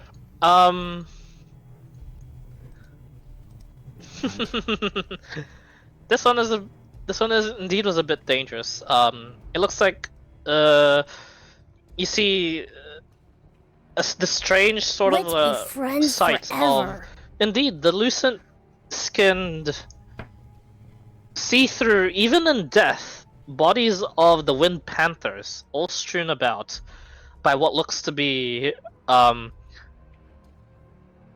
of these fruits that hang on a tree. Underneath this tree, however, immediately you guys stop yourselves as you had made some rustling noise. When underneath the tree, when making that rustling noise, immediately in your vision there is a solar of Talus. Asleep. A bloodied battle axe on both of its hands. Guys, it's a good thing there's a -5 to someone's passive perception, because a passive perception of a solar is 24.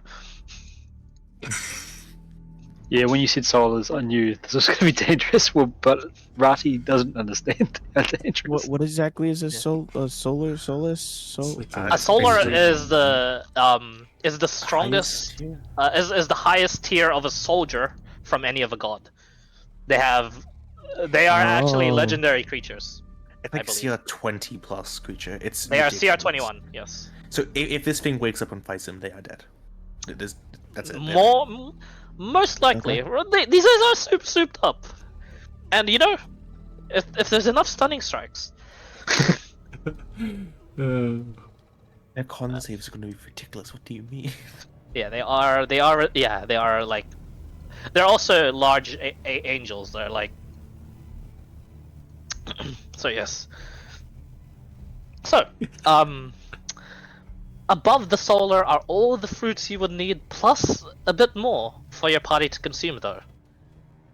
The downside is, that is one of the angels, and that is one of the more scarier angels. It seems sleeping. Party? Question mark. Yeah, I was thinking the same thing, but I didn't say it. Out of character, in before it's a weeping angel.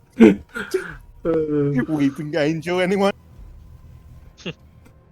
All right. Party. I mean, my thought going into this would be we were getting fruits for the three of us. Yeah. Just because we're waiting. They've chosen to abandon us. Yeah. We're just doing this because we're waiting, right? Yeah. Essentially, yes. They've fucked up and we're waiting for them to acknowledge it. This is our training. Collecting fruits. Yeah, so I guess I'll go. Oh wait, you pointed out, right? You pointed out. I've seen you teleport, right, Jason? Yeah. Out of character here, Zazie did know, say that looks like Rati was right when the sword disappeared from Ezekiel's hand. So. Yeah, and Heavy didn't give it to them. Yeah. She admitted that Rati was right. Can we back right off and I'm going to long straight to Jason? Like, give us every advantage possible. Sure. You got a long straight up. On both of us. I'm going to start burning spell slots because I think it's a good chance to get a whole bunch of shit. Okay, I got see invisibility on. And Brace will pass without trace. Okay. Pass without trace. Alright. I'll just click my buttons just so you can show us. Yeah, just so it's record. Oh wait, I thought I got pass without trace on. Oh, you can if you want. Yeah, me. Because so it doesn't use your spell slots. Mine's I get a free run race, and my spell slots cycle back because of our pack slots. Okay, no, that's alright. I got But you. you can start. Okay. As you prepare and cast your spells, thankfully it doesn't seem to notice, because I didn't roll high enough on that check. The solar itself seems to stir from its slumber, sensing something. It looks around. It doesn't seem to spot you guys as you've taken the time now to retreat. But it eventually then drifts back to beneath the tree, and you watch as it just stares southwards. If you guys were coming from the south, it is staring directly towards you guys, but when you do move and making sure it's not actually staring at you guys, it doesn't. It seems to be staring southwards. Is it not off again? Make a perception check or insight. Up to you.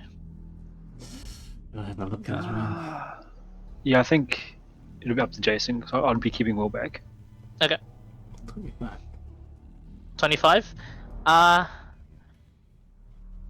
Yeah. It's weird to see a divine creature such as this actually look like it's about to nod off and sleep. I'll wait a little bit more longer. Yeah. You wait, and eventually it closes its eyes and falls back to sleep. I'll just wait maybe 2 minutes longer. 2 minutes longer. No snoring. Angels don't snore. Okay. And then I'll start moving in. I'll As you move up, nothing happens. Continue. I was waiting for you to say tremor sense, you die.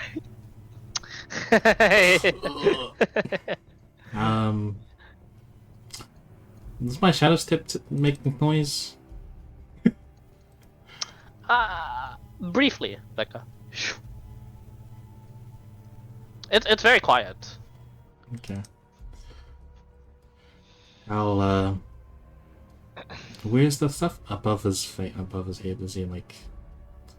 Above his, it's not directly above his head. One of the fruits is, but the rest of the fruit, they're in like low hanging branches. Some are in high hanging branches. Is it the one tree that has it? Yeah, it's only this tree so far. Okay. Does it look like it's easy to like collect it? Or do I have to like? Yeah, they So on like a strong these branch? so these strawberries are actually as big, twice the size of your head. So they're like a beach volleyball. Yeah. Yeah. So you, one at a time, I guess, from what you've said.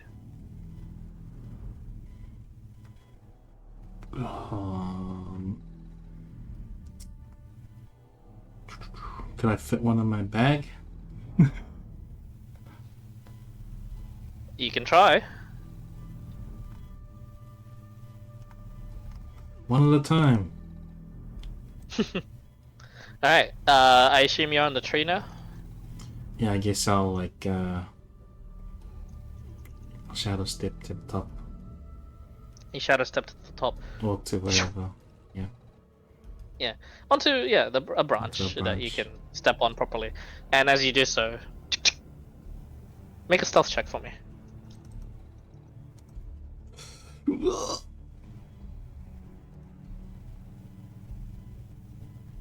28. Alright, good to know.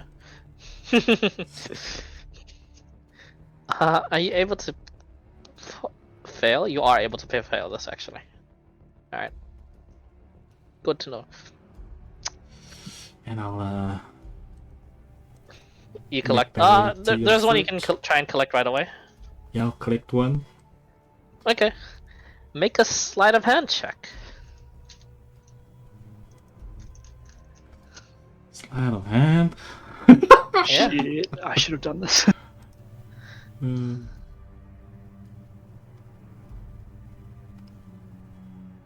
Is there like a shadow below? Yes, there would be. And you are on top of the tree, so.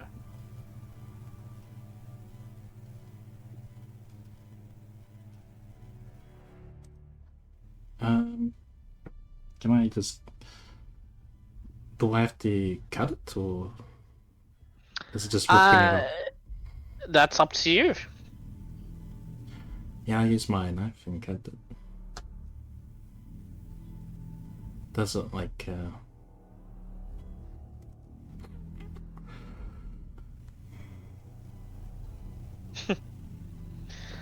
So you use your knife to cut the stem? yeah, and I'll have my hand. I have a short sword. Oh, I'll use my dagger. Okay. Use the tang dao. Oh wait, I don't have my dagger anymore. Yeah, my tang down. Yeah. I'll like have my hand underneath the my left hand underneath the fruit and cut it with my other hand. Make a That's sleight of the- hand check. it's not bad. Okay. Yes. Hmm.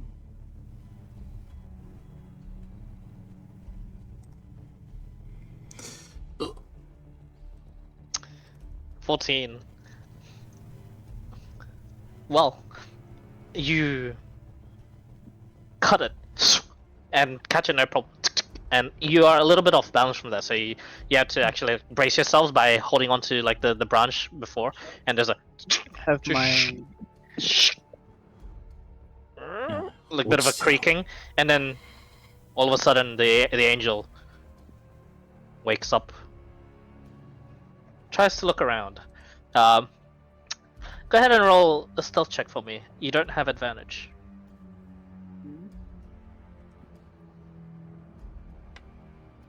16, 26. Good.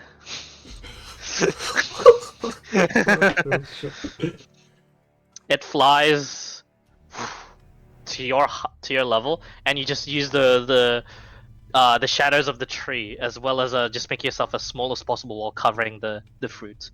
And you watch as it inspects the tree, narrows its eyes, then it flies down, and you watch as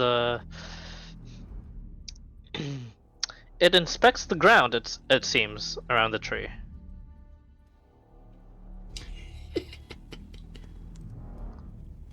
And it inspects it, and it keeps on doing so.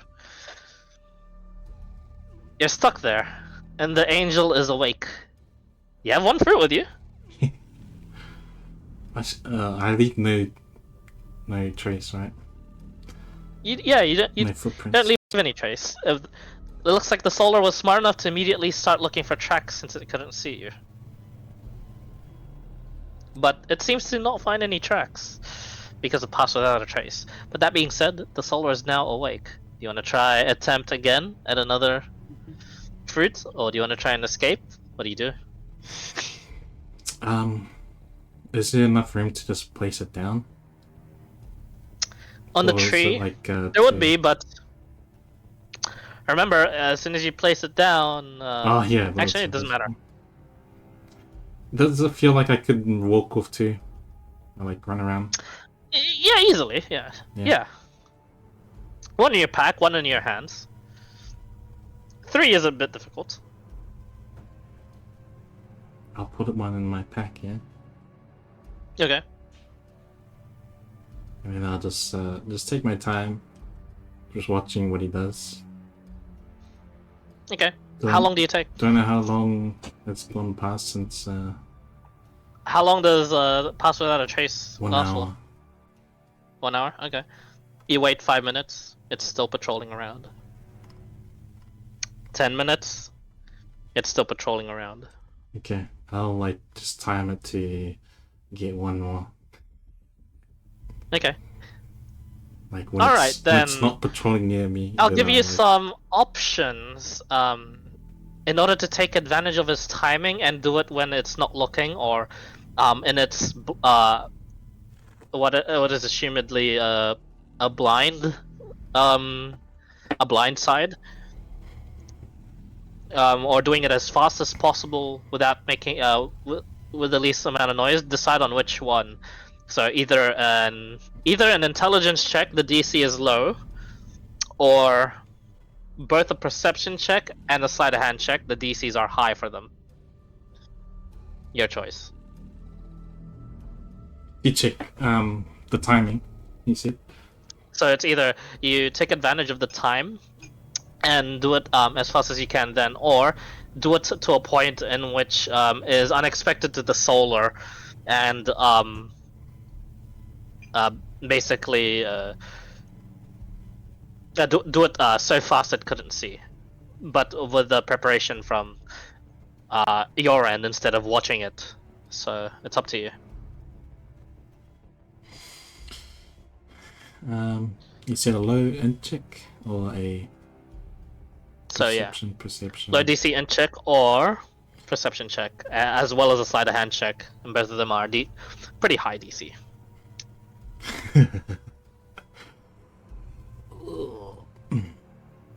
Sleight of hand. So the is a question is, do you super want to roll. be cool as fuck or be a wimp, basically?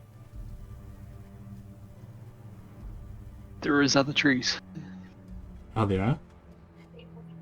Yeah, there are. Oh. Yeah. Oh, as far as we know. Yes. You're in a forest.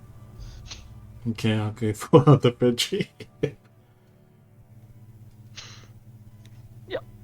Okay, so you just escape from that area? Yeah, I'll just shadow stick Okay. away. You shadow step.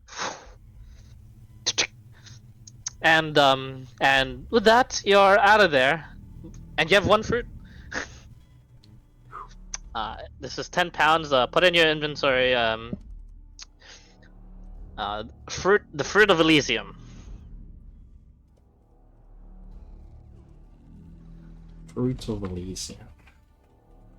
Yep, it is its own fruit. Jason, how far out have we gone? Have you like, traveled for hours away from Banthor?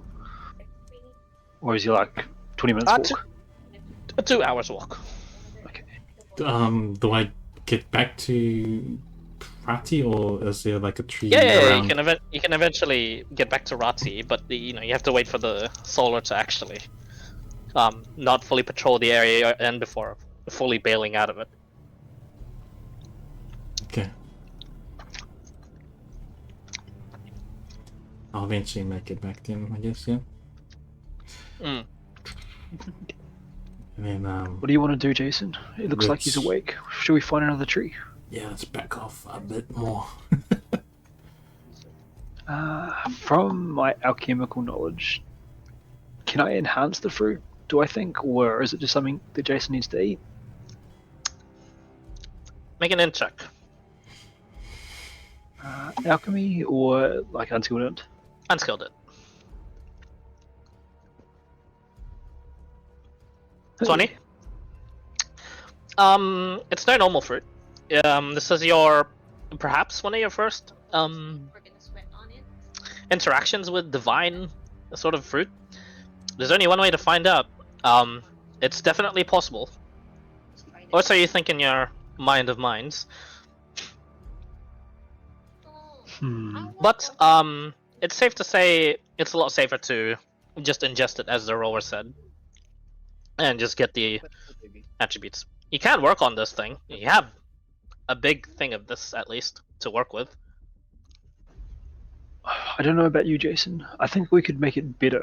We could distill it down, enhance it. But I think for the first one, if you just eat it. Alright. Wait. Well, from what I know about the star fruit, if he eats it, will it like have any adverse effects in the short term?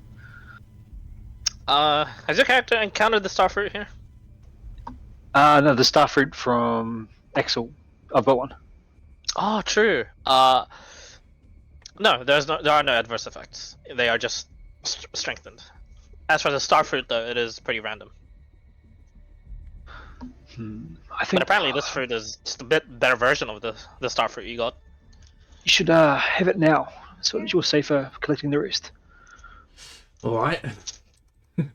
I'll just munch at it. Make sure You munch at it? away from the guy.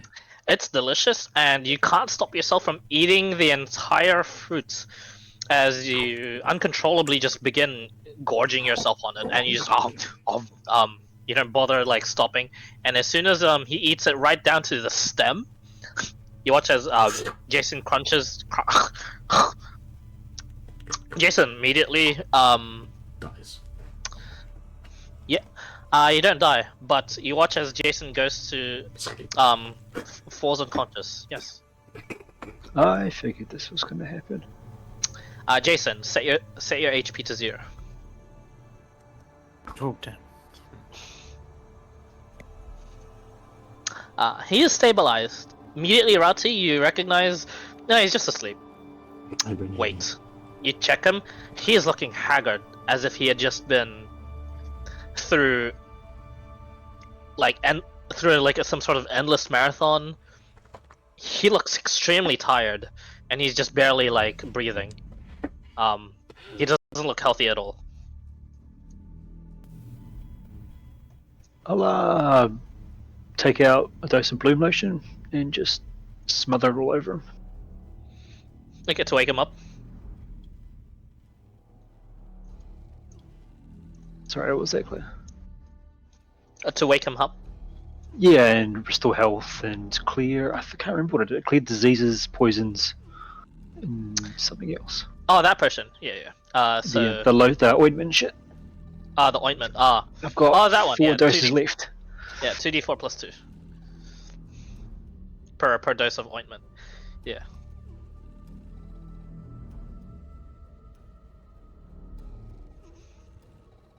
Seven HP, nice. And as you do that, Jason, you wake up and you're feeling so sore But you feel yourself just a bit.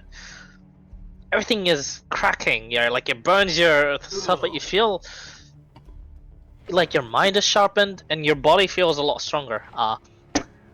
Jason, you can no longer eat another one of these fruits, but +1 to all stats. Shit. All stats. Yes, Is that increased maximum? it does not increase maximum. Okay, so max 20.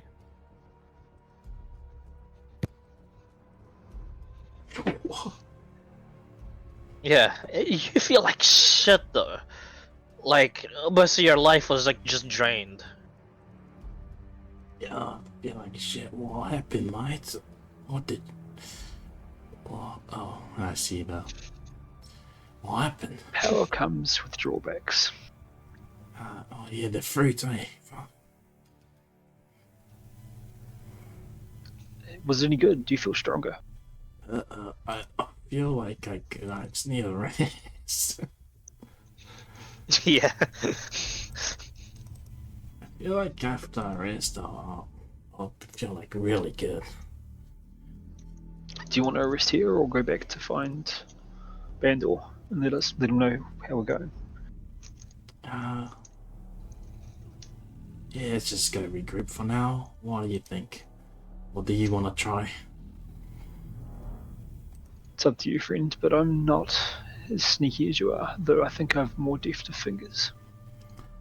I can give you the cloak. Just make sure you don't run away with it. There's not a lot of places to run. What was, from one. We both know what we do for business. I have no idea what you're talking about. But while we've seen similar capabilities, I believe my vision of teleport is a little bit noisier than yours. Oh yeah, Misty Step makes noise. Yeah, yeah, it does. That definitely makes noise, yeah. It's sort of a spell, so you'll just Yeah. immediately come out of this ability. It's funny, it's called Misty Step. You'd think it'd be quiet, but no. Well, what do you think? Do you wanna try yourself? Do you need to wait 1 hour, or so we just might as well just go back and regroup, and then rest an hour and then reattune to this if you want. Well, if you're keen to try again, we can rest wherever and we can both come out again. Sure.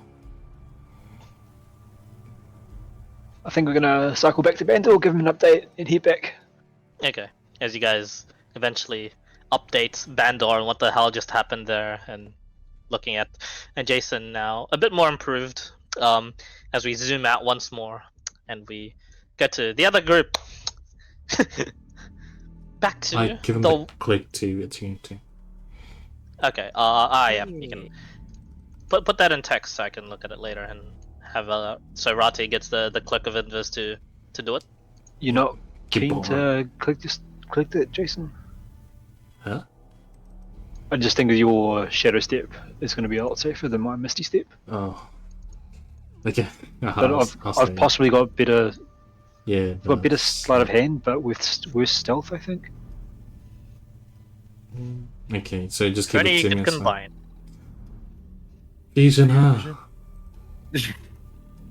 Okay, just stick to me Wrong then. brother. That's fine, yep. I'm happy with just doing it again. Okay. Alright, as you do your planning there once more with Bandor, the rest of you make it towards the outskirts of the War Lab safely. There is, everything is as normal. And what do you guys wish to do there, War Lab group? And if he's just dragging this inside. Oh yeah. Eventually you'll get some of the Warforged to help you with that. Don't take it off the pallet, just get some rope and pull. Okay. They nod to you, and they essentially get proper carts and proper things to actually carry it around. And But they leave it to you to put it there. They're not. These don't seem invasive. It seems, and they're seems like pretty polite, but working Warforged as eventually Fiardre would make his way, being updated on this situation by the Warforged. And he says, "So you're telling me this foreign material? What the hell is this?" You ever heard of a Turesk?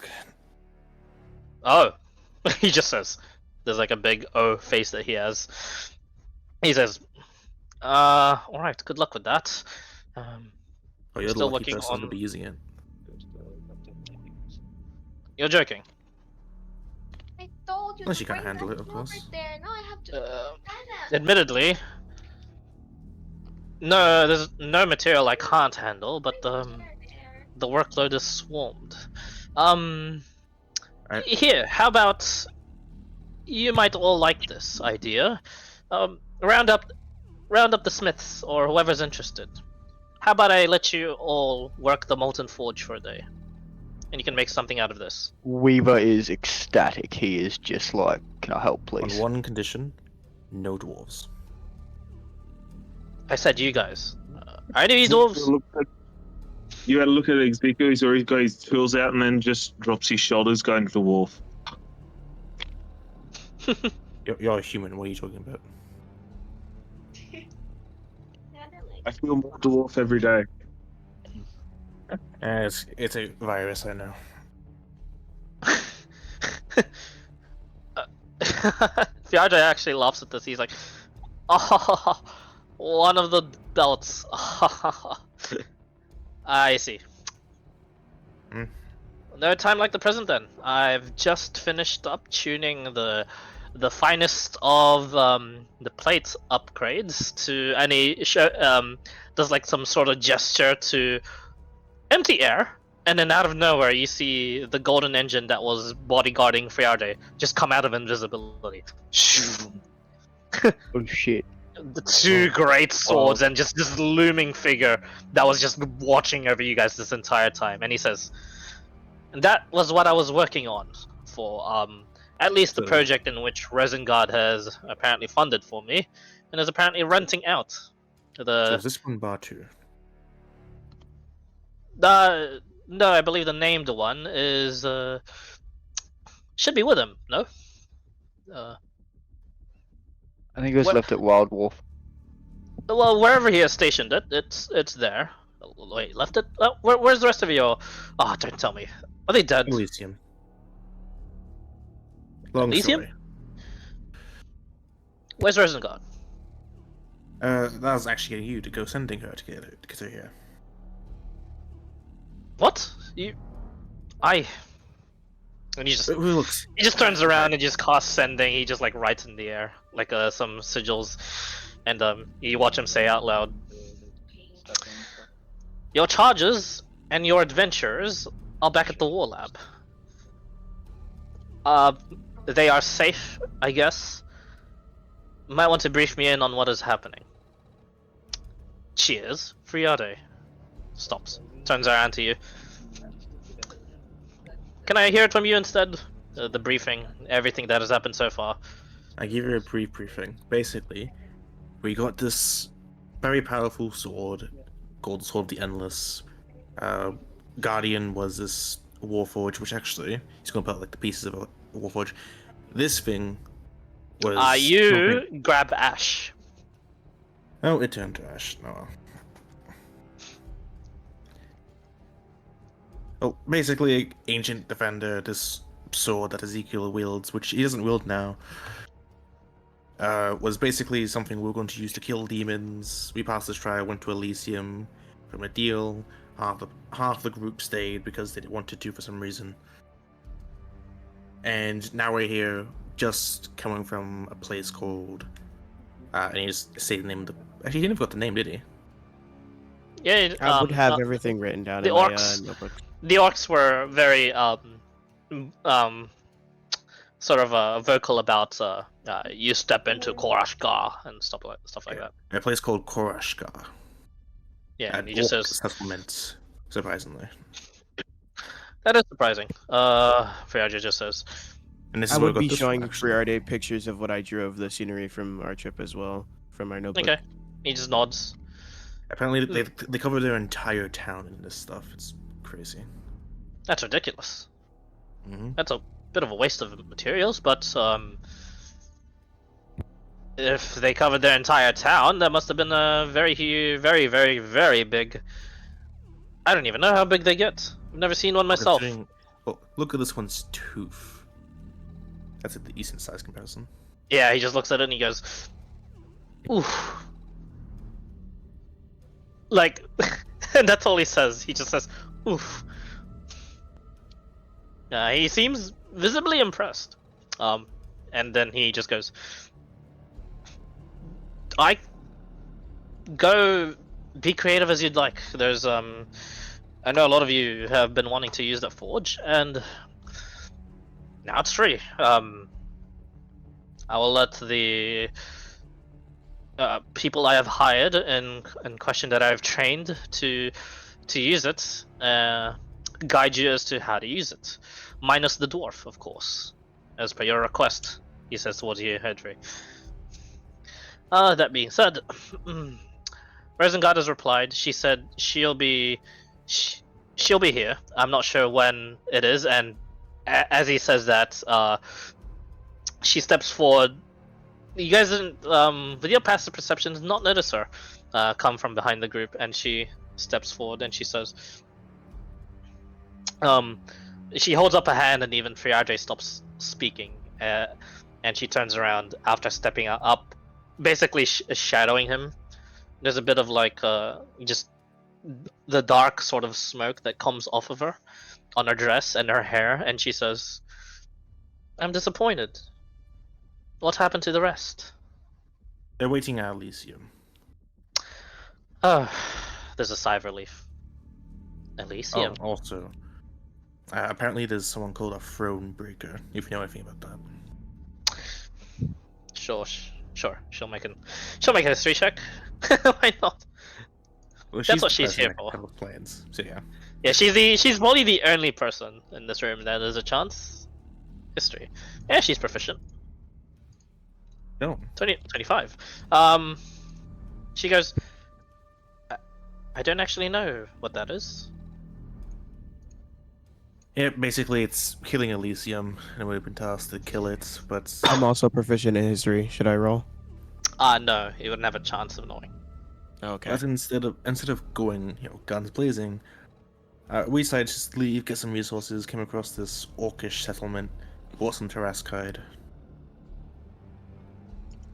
You exited? I just realized you've exited Elysium without the help of one such as my power or Friade's. Oh, there was this door that someone called Devourer showed us to. We just stepped through it and exited. Apparently there's a bunch of anchors around the world tied to it. She notes this, and as you explain this, there's like some sort of like gleam in her eye, as if like uncovering information that even she didn't know about, and she just nods. I would show her And the she door. says- As soon as Headfree brings up anything that we like, I would show her the pictures. from Yeah, like the book. PowerPoint presentation. Yeah. Yeah, alright. Wait. You wouldn't happen to be any use for any of this Terrask? You're not No, really the enchanting type, are you? I'm not. I could repurpose. If you make the armor light enough, I could repurpose it and enchant it then. Otherwise, I'm not as specialized as your finest fire giants or Duergar or dwarven smiths that seem to be the best at it. You are free, correct. Right. Well, I assume you are to reconvene with your friends over at Elysium? We Or never would discussed you- a time to return, but if you have a way to get to Elysium, that would be preferable. I If do not, not. we'll probably be taking the key back. We did succeed in the trial. I see. Weaver's Then I right. Turns believe- out I'm also part of the key. Yeah. Oh. Out of character here, I seen that Headfree removed the shackles off from Zazu because I Yeah, had my he removed them headphones as he removed them as soon as the orcs didn't care about the Githyanki at all. Yeah, they didn't care about the GIF at all. Yeah, Yeah, he no, he didn't do that immediately then. yeah, I just want to make sure because I had my USF headphones off, went is to grab a drink. the major religion is Rahal, and the followers of Rahal do look at the extraplanar beings as a bit like heretical, apart from their own angels. But apart from that, the rest of USF is just the roughest people that you will find on the planet, and orcs. So they don't Yeah. care. Yeah, There is one thing about the Githyanki, so they do get along with the dragons. So yeah. All right. Speaking of which, reality, have you finished my shield yet? Yes. Not as effective as I had thought, but this should be protective enough. It is a shield +2. That's actually what I wanted. Okay. Okay, hold on. You know me, I always try to put my own spin into things. So A +2 shield would Mhm. give you what? A +2 to your AC, +4. +4. a +4 to your AC, Yes. but you can make weapon attacks with it. I'm guessing. Nope. No. Depends on your speciality, but generally, no. If you did, it would count as unarmed. Headfree is using it as high AC. He has a 25 AC now.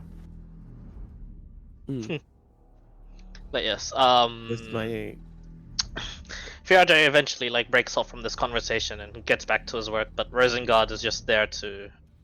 She asks the questions that we already generally know out of character, and just to confirm where they are. They can explain the fate of the Elysium. Yeah. Also, apparently they didn't know about the location of their vessel they recently sent out, which is apparently the person we're trying to save. also. No, that makes sense. Also, the Emperor seems to not care about his realm at all, since despite multiple trying to reach out for help, he just seemed to be ignoring them. There's a bit of a slight smile that curls up on her face, and she says, "The Emperor is a very confusing creature." Indeed, apparently, the person that led us to the store doesn't seem them fit to be a champion, but it doesn't care about. I don't care about that. If we can get this vessel from the Abyss back to Elysium, we'll probably wake up the god, is what we predict. Most likely, indeed. I don't know what it would do, but personally, I had wanted to save this person because these vessels of gods, they're not just from Talus. They exist all over the world, whether it be as messengers or champions of the gods. It's hard to say. Sometimes even these vessels don't even know what their mission is. However, all we know from the Archmage Council and what we've deliberated from these vessels, they are to be protected. For if they fall, should a lot of them fall, and their realms fall into chaos without our knowing and in disarray, we would be at the mercy of the cosmic horrors that inhabit the far realms. It wouldn't be this world that would be just in danger, it would be everything else. However, from our last council meeting, apparently, it has already happened. So, not sure how else to feel about it, other than do my part in helping this world actually stay the way it is. And we can do that by indeed saving this vessel that is stuck in the abyss. I believe that would be a start. Now, she says, clapping. Rest. I assume the people over at Elysium would rest as well. And once you're finished resting, I shall take you to the Forbidden Glade in which...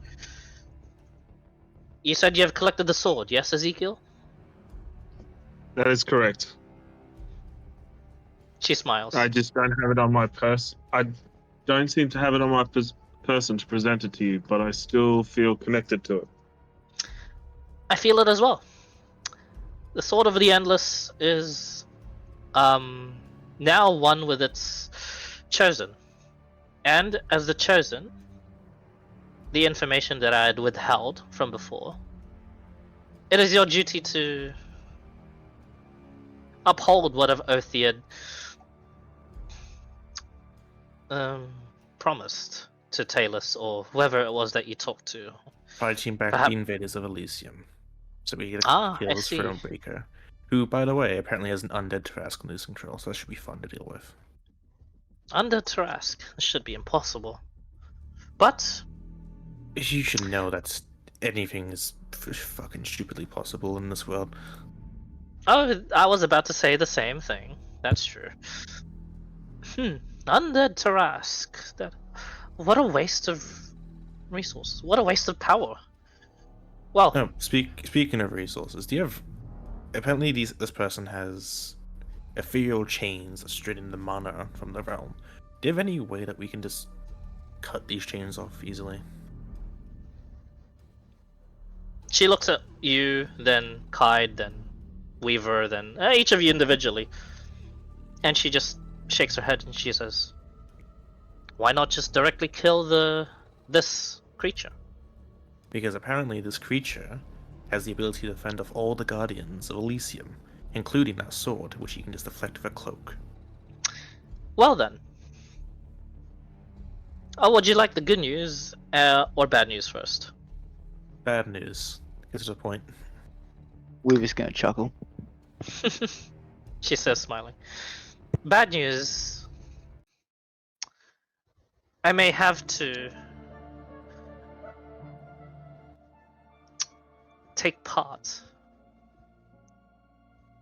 and actually step in and help with this. This seems indeed extraordinary, even for otherworldly standards. The good And news that's- is, And that's bad news how, might I ask? oh, I had. It's only bad news because, well, for me personally, I had wanted to see all of you grow and solve your own problems. And with that, of course, that is the fastest way in which for you to grow is to solve unbelievably, impossibly hard tasks. Well, as much as But this- that growing process is great, but it's not time for growing, it's time for, getting stuff done. I agree. And the good news is, since you have gotten the sword, I am no longer beholden to the Emperor's word. The next time you shall step into Elysium, I shall be accompanying you. I'll help you with this, Thronebreaker. Perfect. Now let's... I'm gonna take a little rest, we'll work on this, and then we'll leave. He's gonna, say this as he points to the Trask card. You know that most of this is going back to a place that I know. We'll leave in a day. Furiage says in the background, I heard that. Okay. I didn't want most of it anyway. Could If you you want it, you leave can me pay for 10 it. pounds? We're gonna see that... 10 pounds is like actually minuscule. It's like a paper, like sort of like sort of size. I He's paid actually- 20,000 for this, and it was a discounted from 30,000. You know what? Next item that you make for me is free, depending on the skill, of course, but sure. Fucking hell, give me 20 days for that one. I'm just swamped in work. He just says he's just in the middle of like just dock-ocking like the next sort of project he has in the war lab. Cool, yeah. Are for we this game, using the Fireforge? Yes. Not yet. Actually, it is open for you for the next day. After your long rest, you can decide on what to use the. Be as creative as you'd like. How will you? Basically, the Molten Forge works as some sort of like superheated like atomic reactor style sort of like forge to superheat anything, melt it, and have it suspended. Suspended, as well as because the molten forge itself is magical, so it is superheated to like the temperature of the fucking sun, and then that sort of like liquid metal or like whatever you create from that heating process, it is contained in there in a liquid form, and you can actually mold it using magic with the mechanical controls. That is like like how I said before, how there was like some sort of glass viewing platform overlooking like the molten forge, looking down on it. That is where you're actually be molding the process, and actually Faraday explains all this. Like the reason why he wasn't telling anyone how to operate the molten forge was because of the simplicity of being able to make anything you'd want, and with the strength of a master, near the strength of a master craftsman, essentially. With it, So And that would just I'm go for hearing metalwork, gamma right? radiation. you're not gonna hulk yourself out unless you put yourself in the fucking forge and live. That's why would you think I would think of anything else other than that, Clyde, with Weaver? Yep. Crap, If this you- is real quick. I was gonna ask if Friarde if he had anything to crush the gems that I acquired, like to grind them into dust, essentially.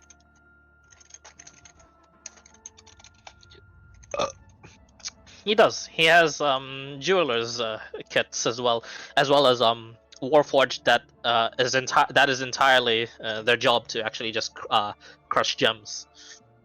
However, I did Okay. tell you in chat, you need more gold of each. 100 gold of each gem dust at the moment is barely worth.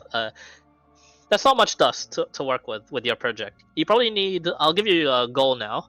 You probably need at least 1,000 gold of each gem dust. Okay. To work on your I was gonna project. say I have 500 gold diamond. I have 100 gold of jasper. I have 250 gold of emerald, topaz, ruby, and sapphire so far. Yep. So what I wanted to do in the process is just like still while I'm gathering up, what I'm going to be doing is I'm marking the bow that I have with runes inside of the bow, and then I'm going to be crushing the gems up, and essentially combining it with like water to make like a paint or a paste type of thing, and kind of like drawing inside of the runes for the bow, and Okay. like infusing magic in it while I'm doing so. While you're drawing the rune, essentially. Yeah. Yeah. That's cool. Essentially, the just like your father, just simply drawing out the rune and instilling it with the magic as you're drawing seems to work. And as you're doing this, you feel this would work, but you stop yourself from committing. You probably want to do this when you have enough of that gem dust to actually spread onto your bow properly. Okay. Yep. And then I was gonna ask also Friarde if he's ever heard of anyone using beast hair or like a hair of like a being of great power for a drawstring for a bow. He actually thinks on it for a bit, stops his work. That's the shit Resengard would know about, actually, not me. And I would create ask things. Rosengard. She'll probably know about the history of the world and whatnot. Then I would ask Rosengard after. Okay. You ask her and she'll think on it for a bit, and she says, while it is necessary for the legendary bows that inhabit this world, I can only think of a couple. There is a lost to Chalth, a lost son of Chalth, a titanic drider that inhabits the Underdark, the deepest depths of the Underdark. Its spidery lair, its silk is worth quite a bit. But of course, Wait, Cholth, don't think why do I you'd know want that? to Is that like tangle with some sort the- of titanic drider. Why do I know Cholth? Why do I know that name? It's been mentioned. to you before, but Chalth That's is the the drow worship. The that, drow that is what the worship? drow worship. Yes. Okay, that's why, because She in character, probably mom. Out of character, I've asked about this specifically before. Chalth is the drow goddess of betrayal, murder, and of drow. Yeah, the Would- loaf, the loaf equivalent as well. Question: the would the Loth. locks of drow work as a supplement as somebody who worshipped Thoth? Would that work? The locks of someone that worships Chalth. Yeah, with the I mean, that would work as well as any humanoid hair.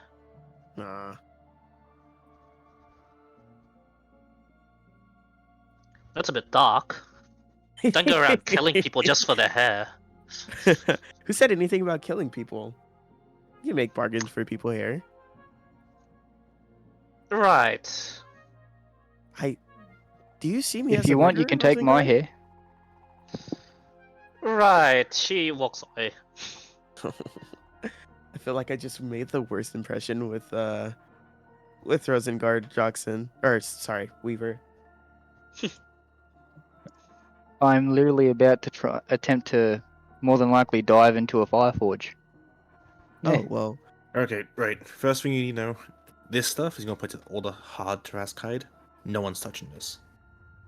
That's fine. Weaver's Can I gonna look get at a Headfree small and be piece like, of- when do I use armor? This is hide. It's technically could be used for shields and stuff like that. Also, Weaver's still gonna shrug and just be like, okay. do you? Or And then I'll pull out my cloaks, tower shield points off my back. Do you Phoenix think we can feathers. reinforce this with a Weaver's hide, not getting rid of the or- cloak. A tower shield? No. That'd be a waste of resources. Just asking. And also, could I get a small piece of the tooth about the size of a gem that would fit in the size of a palm of my hand? I mean, you can chip away at the tooth, sure. I was asking Headfree because I don't want to touch his tooth and get whacked. Oh yeah. Fine, but from that end, he's gonna point to like the where it gets work wider, basically. Okay. Towards the base. Yeah. Okay. I have both woodworking tools and smoothing tools.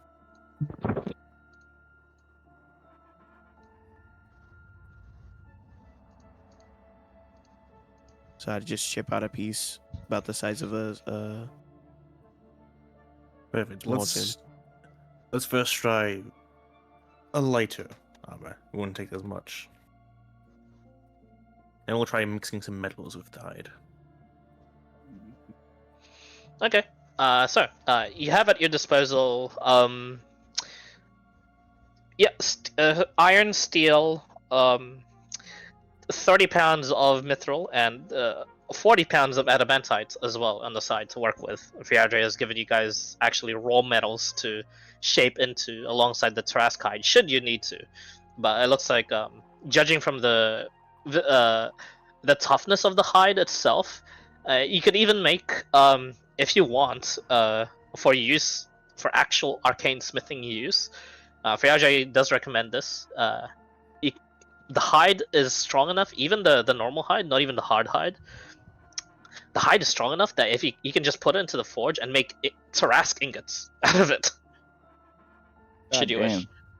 If you want to make specifically Tarask weapons to shape later. But for now, you can even use it to liquefy it and then solidify it, like what Dawn said in chat. Essentially, yeah, it's just it's a magic pressure chamber to just shape anything you'd want. Headfree, you notice this? This is definitely different to. While the design looks almost exactly like the Fire Giant's forges that you'd be used to, how it works is completely different, it seems. This is definitely more modernized, and you're noting this in your head for future use. This is definitely better than the Fire Giant's forge. You'll never say that out loud. Of course, he'll never say it out loud. You said we had adamantite at our or he had adamantite. We're not using as his- adamantite first. We're going to Okay, use some of the hide, test it out, see how it melds, make sure how durable it is, and then work on more advanced armor. Okay. Okay. What do you? I was just gonna ask Headfree, would there be a chance? I've heard this from my mom. To coat my bow in adamantite. Does Hedvig have any fucking idea? Actually, Hedvig. I was asking about the might- materials more so than the process. Hmm. I wouldn't do much. Um, You need I arrows. very much you so. need beg to differ. adamantine arrows. Nope, I can coat my bow in adamantite. Then why'd you have- ask? I was asking more so for the resources than the process. Oh, Friday's giving it to the party. If you missed. Yeah. But I'm prioritizing what Headfree wants over what I want. I'm making sure that Look. they have all the armor and weapons that they have more so. Look, this adamantine infusion. You want to enchant that bow, correct? Possibly also at the adamantite, because if I'm not An mistaken, that adamantite adamantite weapon is incredibly difficult to enchant. Use mithril. use what? Mithril? Mithril, much easier to enchant.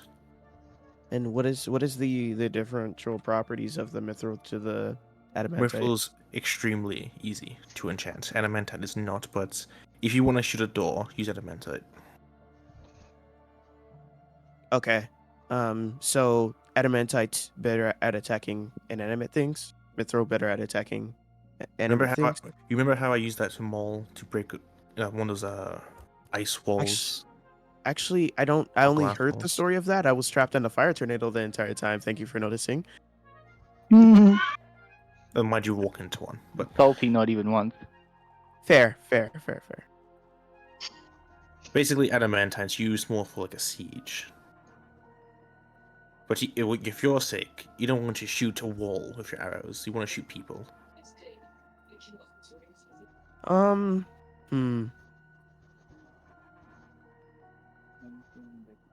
If you plan to enchant that bow, don't even touch the adamantite. Well, no, I was saying I can have multiple bows. I'm planning on enchanting this bow, but that's going to take a while. I'm looking for a short-term solution to a long-term problem. Again, adamantite does nothing for you. Because I'm pretty sure, I'm asking DM this question, would a adamantite bow be a thing? No. Piecing and smithing. What do you know about No, adamantite mithril? Correct, Zeke, everything you're saying is true. Basically, adamantite is anti-siege weaponry. It is very hard metal.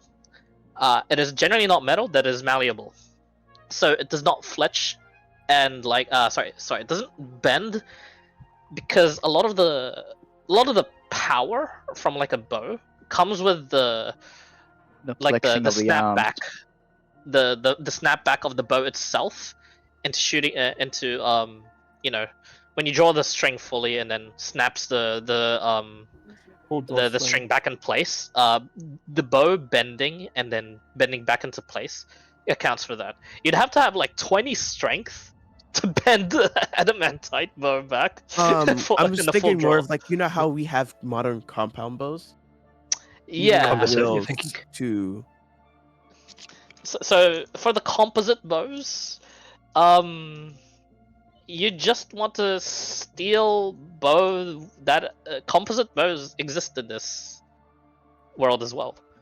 Not many people use composite bows because it is a bit of a hassle. It is weighty, and sure, it works like a sniper, but you can't make many attacks with the composite bow unless it was like built for it. With traditional bows, you'd be able to snap arrows into it a lot better. That's why you can action surge like 5 shots, no problem. All right, just asking, you know. Yeah, no worries. So yeah, just as a reminder, adamantite is like siege stuff. Yeah, mithril. Exactly. Melee weapons, armor. Yeah. That type of Mithril, thing. actually, again, Zeking was right. Mithril is very lightweight metal. That is probably what you want to look at. Also, there's enough mithril there to make just an entire pure mithril bow if you want. Would I still be able to do what I'm planning to do with the whole? Yeah, of course. It'll Uh, just be a different bow. that bow. Obviously, Out you're of character, currently it might even be easier. yeah, correct. It would be Okay. because right now A shitload easier. it is a shitload easier. Essentially, you'll only need 200 gold worth of the gem dust. The reason why you only need the only reason why you're needing 1,000 gold is because you're trying to put that on top of something that's already enchanted. I was trying to put it on a new bow, not the On a new warning bow. Yeah, Not the warning bow. not the warning bow. Oh, the warning bow. In that case, you need 500 of each. But if you were to make full mithril bow, I'd say, yeah, just you need like 200 of each, and then you can attempt the process. And how much time would that take? Because I'm really close to having enough. Drawing the runes and inputting your styling of your magic and runesmithing onto the mithril bow. With Riadre's equipment, it'll probably only take you an hour for an So attempt. you're telling me I could walk out with for an attempt? I don't know how bad that. So I'm gonna first try to craft the mithril bow, and then we'll go from there. Okay, you try and craft them. It's easy. You just need proficiency in smithing to actually shape it in your mind's eye, as well as you have three other smiths, should they even choose to help, alongside with you, and Weaver, Ezekiel, and Headfree. I do Heavy's have basically proficiency in not smithing helping. He's tools, so- pointing out mistakes and saying, Weaver Yeah. is keen as hell just to be in. Yeah, Oh, there okay. is four I wanna- sets of I wanna controls just- that is like linked to your minds. So when there's four controls when it's just linked, when all of you guys are just linked all at once, it is actually like very messy. You can't get anything done. But once Headfree dislodges and starts pointing out mistakes, and once there's like some sort of foreman in making like the weapon and armor you have, it goes by without a hitch. You make and mold it into your mind's eye, and Headfree, you can see like with the viewing sort of like implements there, looking into like some sort of periscope looking thing from like a submarine into this thing, looking into the molten forge itself. You then give like a thumbs up as the longbow itself is completed, as you're the one that would have to give the. It's all good. Yes. And yeah, it'll do. yeah, between all of you, one mithril longbow, done. That is So nearly cool. all of the mithril used though. Great. Now Yeah. we work on this. Heavy's gonna like put in some of the Charaskite and try to make a. Oh, it would be like the. Because this is a forge. I guess he'll just try and make an ingot, and then like make a dagger. Very simply.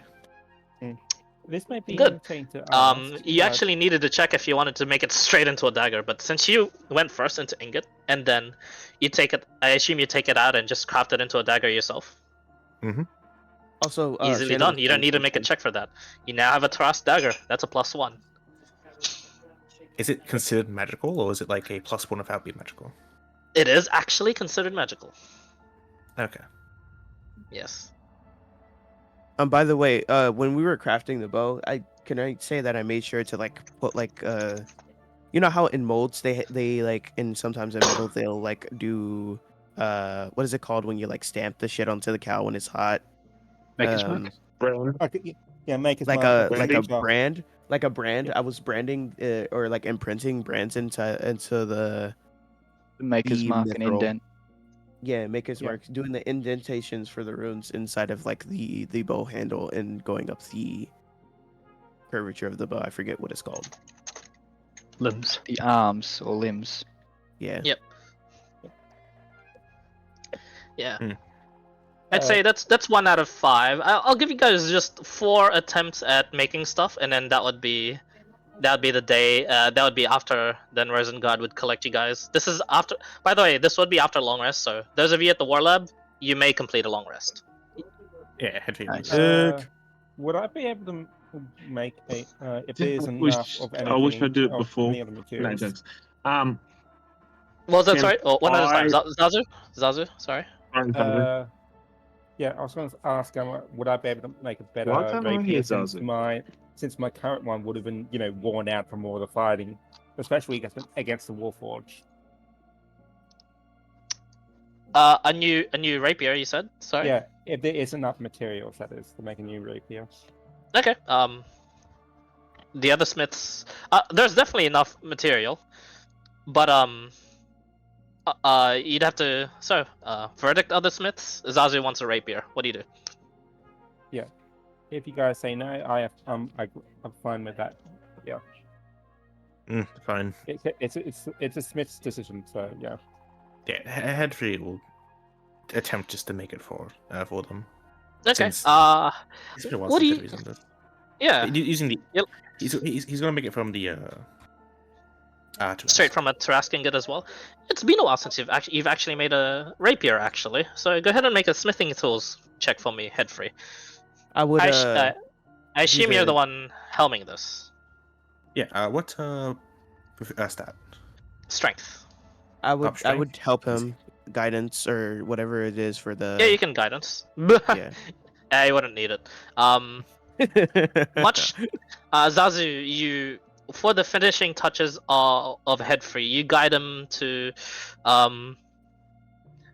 Actually, Headfree, do you offer or do you make it out of your own styling? Headfree always makes it based on styling when he does something. Okay. What sort of style of a rapier do you craft it as? Guards, no guards, simple, elegant rapier. What do you see? What do you make? It's not so elegance, more so efficiency. No guards, simple in and out sort of rapier, so you can go. Yeah. Basically, think a dwarf makes an elegant weapon. It's basically a stick, but it's really sharp and really strong. Yeah. Extremely sturdy, a lot less flexible than the other rapiers you're used to, but the sturdiness makes up for the fact that this probably wouldn't break. You make with that check, you make a. That was very close to making a +3. You make a very, very, very good +2 rapier. Should I make the 1d4 guidance roll? No, it wouldn't matter for that one. Okay. Yeah. Oh, almost +3, but +2 is Almost. still good. Yeah, +2 is By the way, great. What was the base stat for the mithril bow? What is the base stat for a mithril bow? It is just The it is dex just a normal still. longbow. It is still dex. So mithril is very known, just be super easily enchanted. Okay. So it's just a Tarascan. It's a Tarascan rapier, right? Tarrasque rapier, yeah, +2. Yeah. It is magical as well. How many pounds for that? I'd say you would have used another 20 to shape it properly. Shape the ingots properly, and then it's not more so the multiple tries. It's you're essentially almost chiseling away at a lot of it in order to make the rapier as you know what a textbook rapier would be, but you have to essentially start it from like a short sword mold essentially. Yeah, like I would do with out of character. Like I would do with like whenever I commission something, I'd always leave it up to the artist design. So this is basically free will. Giving free will to Headfree to do whatever he No wants. hand guard, but it's a simple, very effective pokey stick. Very, very effective pokey stick. That's 2 out of 5. What other creations do you guys want to do, or improvements on your existing creations? I'd like to improve my broken armor. You definitely can. Oh yeah, because his armor would have got sliced up when he died. Let's fix your armor then. Well, you actually did state you'd pay for it. That was before, but this is. I just realized when I put in my breastplate for the Okay, armor, it so had plus Esca mark. Do you want to keep your armor, or do you want to make an entirely new set? Well, it's a whole new set then. How many pounds would a full set of plate mail Tarrasque be, basically? Fuck. Yeah, I probably just I've been just like either quintupling or tripling the size, so probably just triple plate. So 65 times 3, 100. That's 195. Yeah, we're not doing that. We're reinforcing this armor. Reinforcing it Yeah. is essentially fixing it to full. You'd use a full 65, yeah. 65 would potentially make it magical pain on the roll. Potentially making it magical, but there was since you're only reinforcing it, there is no chance for it to go to +3 or +2. What if I did the whole rune thing and like tried to bind it together with the armor so it kind of melts into it? We're not doing that. We already tried magically repairing this armor. It is cracked. We're just gonna do it simply. Oh. Okay. Alrighty. As you try and shape it, basically you just throw the broken armor into the molten forge as well, but alongside the Trask hide, and you watch as it fully breaks down the armor and you meld it with the existing materials that is there. Both Ezekiel and Headfree, since this is your armor, you're gonna have to do the melding process yourself. But Headfree, since you're still helming, both of you make a smithing tools check. No strength bonus. Just both of you use your. Actually, this is still using your Would I be smithing helping or tool, not? so both of you still use your strength. Strength, okay. Yes. 34. Oh yeah. 34. Let's go. 12. Good thing. Excuse me. Ugh. It's a good thing Headfree is helming this. Ezekiel was about to just simply industrial sealant the armor with the existing thing, and you think to yourself that's not gonna cut it. You fuse it together. You tell him to fuse it together, Headfree, and you tell him to just coat it all as one to just basically reshape and repair and reinforce the armor. So the ending process of that, you get a +1 plate mail restored. Thank you. There, happy. Yeah, Thank you. Ezekiel is now a lot stronger. AC wise, at least. Right, 3 out of 5. 2 more creations. Hey, Great. Headfree. Give me a second. 1 second, Weaver. Yo, Friday. Hmm? This armor you gave me, he's gonna like pull out the fire giant's Yeah. armor, basically. Giant strength. Yeah. Any chance this could be enhanced with this Trask hide?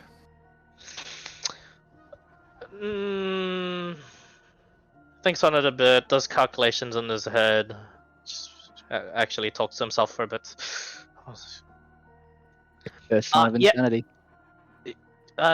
Yes, you're gonna have to use your highest quality Trask for that one though. That's fine. How much would that use if it's half plate? Half plate? All of it. All of it? All 100? Yes. To enhance, okay. Yeah, it is enhancing a already very powerful item. So you're gonna have it's a lot of sacking. Give me 1 second. I need to check something. I do have it. Sweet. Okay. Yeah, Headfree will be more than happy to do this. Okay. No check needed, but Headfree is going to, in case there was a check, just make it better. He's going to activate his Storm Rune to give him advantage on smithing. Yeah. When he's doing I assume this And much. then, also As be you activate helping your him possibly. you activate this rune and you make sure you just intricately just create like just this hardened like scale and then sort of like a extremely like beautiful stainless steel sheen sort of like blackened design like looking at oil shale, like oil, the rainbow bits of like an oil, hardened oil surface thing, or even just like a liquid oil surface thing. You occasionally see like those rainbow sheens on it when the sun hits it, right? Any light hitting the sheen on on Headfree's armor now just creates this magnificently like sparkling, gleaming sort of like rainbow-like, still blended into the armor. So still blended into the jet black abyss looking armor he has. Headfree looks like he looks like the penultimate boss that you'd fight before the throne room in the Dark Souls. In case it matters, Clyde, Yeah. he's also using Trust to give himself an extra +2. It's a strength-based check. Yeah. You definitely didn't need to. This is more since this was enhancing. You just needed to, basically, I think it would make it combine everything that you have already together. The armor itself doesn't even melt in the forge. Friage's creations seem to be top notch, but you can coating it and then solidifying it and then pressurizing it and essentially just compacting it to as strong as possible. So that Tarask hide went into basically its own sort of metal. That's how hard you fucking like compacted it and heated it up. It is just now this amazing looking oil metal armor essentially. There's now an extra +1 to your AC on top of that. Perfect. Yeah. Your armor is now it's no longer legendary. Your armor is now, its rarity is now legendary plus. Sheesh. What do I call this? It's Wrath of technically now your Tarask armor. creation. You can name it. Sweet. Wrath of Tarask. I'll think of a name later.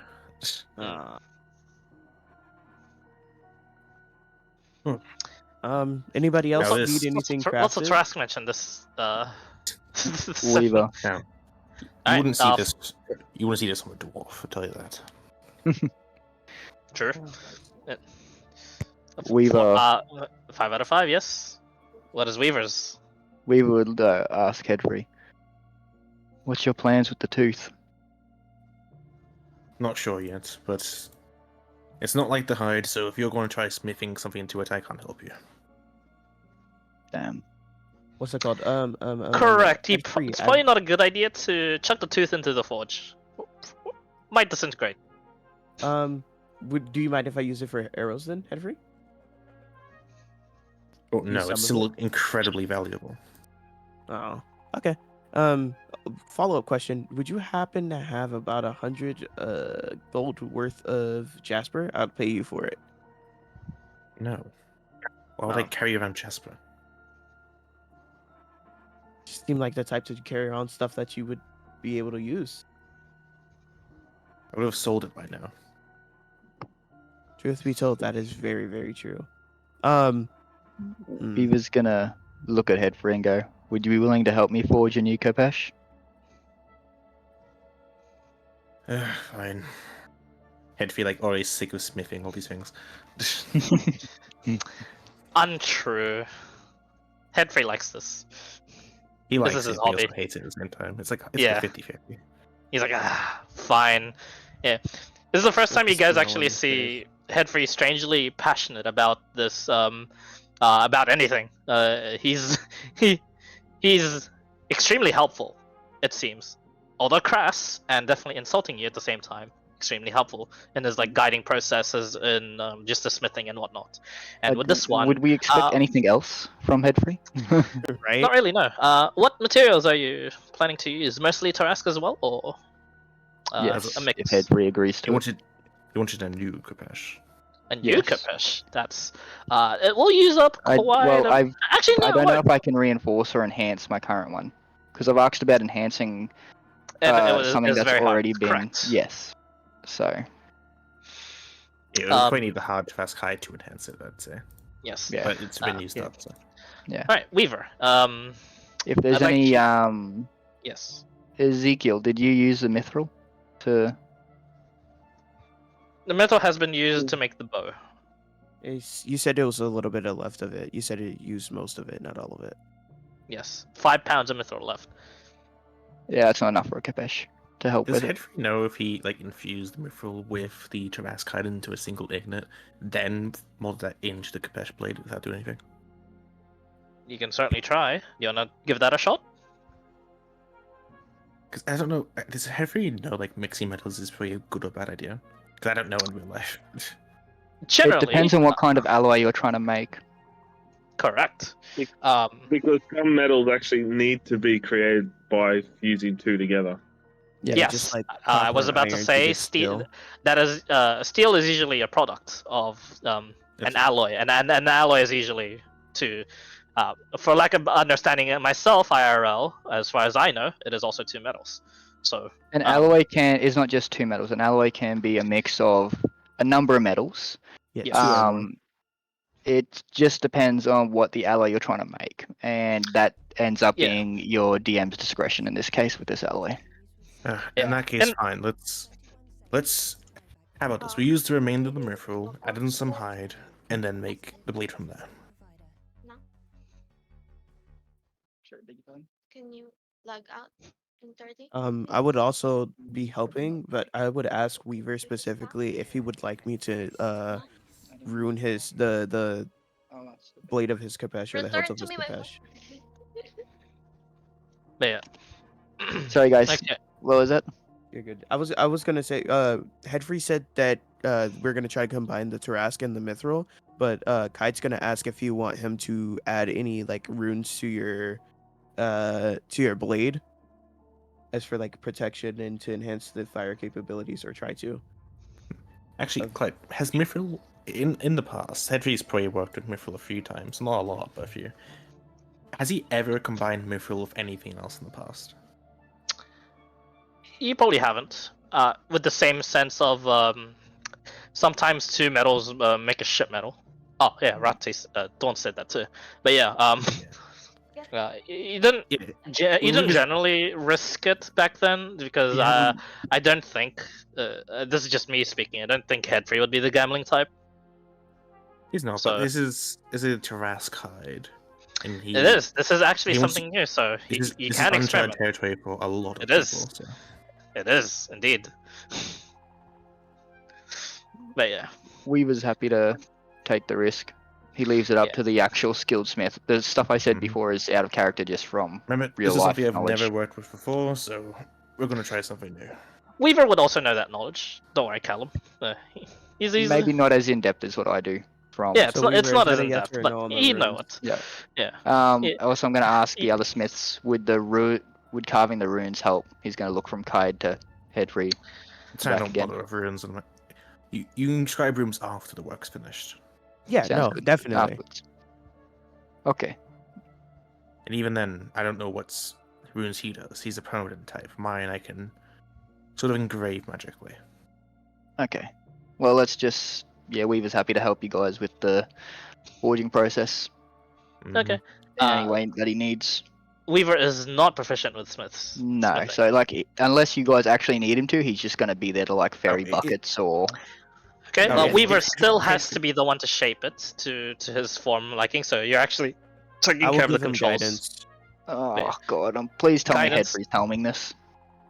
Headfree is helming this, so it's separate roles. So make an unskilled strength check, Weaver, with guidance. And Headfree, make a smithing check for me, please. Got the side +2 because the frost rune will still be active, I'm pretty sure. So it is a 21. I rolled a 2. Yep. Oh, 20. You rolled a 2. Oh, you did. +2 on Okay, good. Weaver's. Barely you. beating the DC. Jesus Christ. But this is still a good weapon, because it was barely meeting the DC for a +2.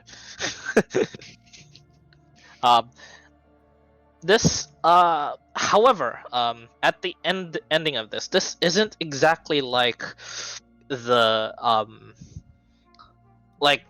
full black metal rapier, nor is it like the oil shale metal sort of armor the Headfree has.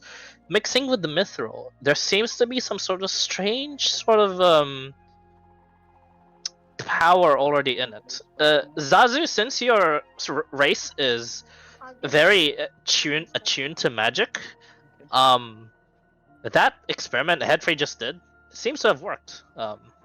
Mithril and Tarask hardened Tarask made into an ingot. This is an all-new metal that could easily rival those godlike swords that you saw the Endless sort of have and see the sword masters of the Empire use in their swords. You just made a new metal, and this metal is pretty fucking good. What And do we this call used it? how much? 30 pounds of Trask and 5 pounds of Mithril. Okay, so that means I have actually more than half remaining. Nice. More than half remaining, Um, correct? Nice. At the end of it, I want to kind of like do an inscription on the you know how the Kapesh it like kind of curves type deal. Yes. On Yes. the dull end, on like the inside end of it, I'm going Both to ends get inscribe, sharpened like, on my stuff. okay, then Okay. in the middle of the blade, going down the crescent of the blade, I'll inscribe instructions of like how to direct the magic into like forming towards fire magic or being able to withstand fire magic from Weaver. Interesting. Like he can All right. imbue fire into the sword, essentially. Okay. That is very interesting. You make a very potentially good weapon. This Kapesh is +2, but it is not magical. Yet. Oh. Oh That shit. that opens up a lot. Just so you know. Wait, and it's part mithril. The ability to enhance this is going to be so easy as well. Yes, correct. Sheesh. This you guys made a weapon thanks to the little bit of a gamble. That's why I presented those metals. By the way, just as a note, adamantite and Tarask would have completely nulled each other out. Would have been a shit metal. Yeah, Headfee didn't even think about adamantine because black steel is a very like hard metal to work with. Same with adamantine, it's not good to combine with other shit. Yeah. Yeah. Good thing you had that instinct. So yes, yeah, give this to someone like Friage. You now have potentially another legendary weapon. Potentially. Nice. And that's what Weaver's probably going to do once Headfree and them explain how good it is. Because Weaver's just going to look at it and be like, ooh, shiny. This is probably the Weaver, second you He doesn't feel it? understand. It's well balanced. It's lighter than your other Kapesh, so you get you're like, could this be weaker? You swing it. You've never heard a blade cut the air before as well as this, and you're not even swinging it with all your strength.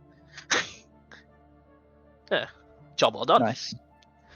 Job It's done. at this point, dwarf. there's even more ideas that just flow into all of your brains before Rosengard barges into the viewing room and she says, "All right, are we all ready?" Can One I get a moment. little bit more time? Really? No, just one moment. I need to teleport something. Headfee is going to go to this by himself to use a sending stone outside the wall lab, Okay. and I'm going to DM you. Let's say. Yeah. No problem. Kaid would quickly go to Friarde and ask if he had 100 gold worth of Jasper, and he will pay, and also if he had a enchanter, or if he would enchant my mithril bow the way that I inscribed the runes. The way that you basically. described your project. So, okay, so Yeah. you pass on the project to him essentially and explain to him how to what the process is. Yeah. Okay. And then I he give him does like creative say freedom of however he wants to enchant it if that way is. He does not, say- forte. I can enchant this, but you do realize a good 80% of the power will come from your runesmithing with the gem dust. I can prepare it for you. I can prepare you I'll assign you, and he just gets like a couple of the smaller warforged to help assist with your bow. Essentially, your bow is now like just magically suspended, while the warforged on the side are like carefully engraving and just like gem cutting and dusting for you. And as the dust falls, you spend an hour after all this, as you actually do tell Rosengard there's one more thing to do, and she waits for you. And as you inscribe the gem the gem dust into this mithril rune bow, as you do this creation, make a smithing check for me using your dexterity. Okie dokie, I am Also, proficient. message received. would I be able to ask for help from Headfree after he comes back in? I assume Headfree, that the time lines up. Depends. How long do I get a response, Clyde? Right away. She says right away. Give me 20 minutes. I'm not too far from that place. Perfect. Headfree will be out there in 20 minutes. Okay. Oh, Essentially, 30 to speeden up the process, she'll be there waiting for you, and then is very surprised at what you got because it was not what she was expecting. So she tells you to stay another 30 minutes while she gets some carts, but you've trusted this person to stash stuff properly, and she gets stuff. I know for a fact what would happen to her if the bag went missing. Exactly. She's got a lot riding on her. Yeah. Okie dokie. Alright, Kaid. Did you make 29. Holy shit. It's pretty good. That's pretty good. Good job. DC was pretty high. He actually had a pretty good chance to fail. It was 25. Oh shit. I'm like, oh, my heart is beating. I want this to work out. Yeah. It's not too expensive if you look at it holistically. It's just per attempt. It'll take a while, and then eventually I was like thinking I'll have to explain the failing and then tell him, hey, it's actually cheaper to try it again next time. But no, you do it first go, and your father would be proud as these midget warforged essentially help you just engrave to your specifications as you're doing so, and then you take it from there. You do the engraving, you do the mixing of the gem dust, you do the infusing of the magics, and as if fate itself made your arm to be directly helpful for this, the gem dust immediately melts into your fingers, and you just trace it along the etched runes. And as the etched runes are finished, with all as well, this is a very rainbow-colored group now, with all the colors of the gems, and it lights up onto the bow. You now have you can name it yourself. The rarity of orb. Yeah, the rarity of this bow is very rare. It is a +2 weapon, so +2 to attack rolls and damage rolls. It is specifically this weapon also now has a misfire chance. Whenever you roll a 1, you cast Chromatic Orb on yourself. Wow. There is a drawback. However, the upside is you can now cast Chromatic Orb at will. Yay! Requiring no spell slot. That is wild. That is very... That's kind of exactly what I was aiming for. Just like Chromatic Orb, but like using the bow. Oh, what stat does it use? It'll still use as charisma for spellcasting. But question, would the attack roll be using the bow or would it be using the spellcasting? It would be using your bow. You're shooting it from your bow. Yes. That's exactly what I wanted. Oh my god, that's perfect. Yeah. So you said +2 to damage and attack rolls? Yes. Yeah. Oh my god. Yay. Yeah, and then you have the option to cast Chromatic Orb. That's really good. Yep. Yeah. The +2 to attack affects the Chromatic Orb attack as well. But not the +2 to damage. That's for the normal attacks. Yeah. Hey guys, sorry to jump in here. Yes. How much longer is the session gonna keep going? Oh, it'll take a while because now, I mean, I can fast forward it. I can fast forward. I'm happy just to catch up with the vlog if there's I nothing. reckon our part's super important done. going on. It'll just be them the end session. Oh, no. Your part is done. And your part is now.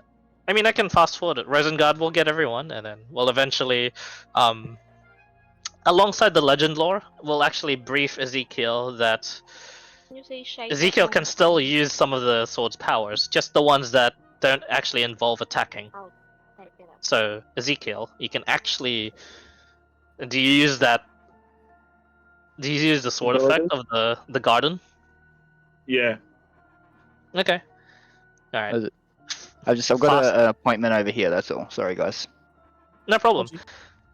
But yeah, it'll be 5 more minutes of just the most important things because I can fast forward it. I think this will be a good time to end the session there because now all of us reunite and um you you'll talk to one another, say, oh shit, Rati was right. However, we did get extra shit. Well, technically, he wasn't right because the sword's still here. So in all case scenario, we think the sword always was available. We don't know his reasonings are never explained. He's like, okay, sweet, the sword's here. Nothing was wrong. Oh no, he was right. The sword did disappear. There was a chance for it to completely go. Yeah, but it's still here, so no harm, no foul. Ezekiel would know, though, wouldn't he? That it's the consequences of loss. He never explained anything. Yeah. So going back into the Garden of Rest, all of you guys are there.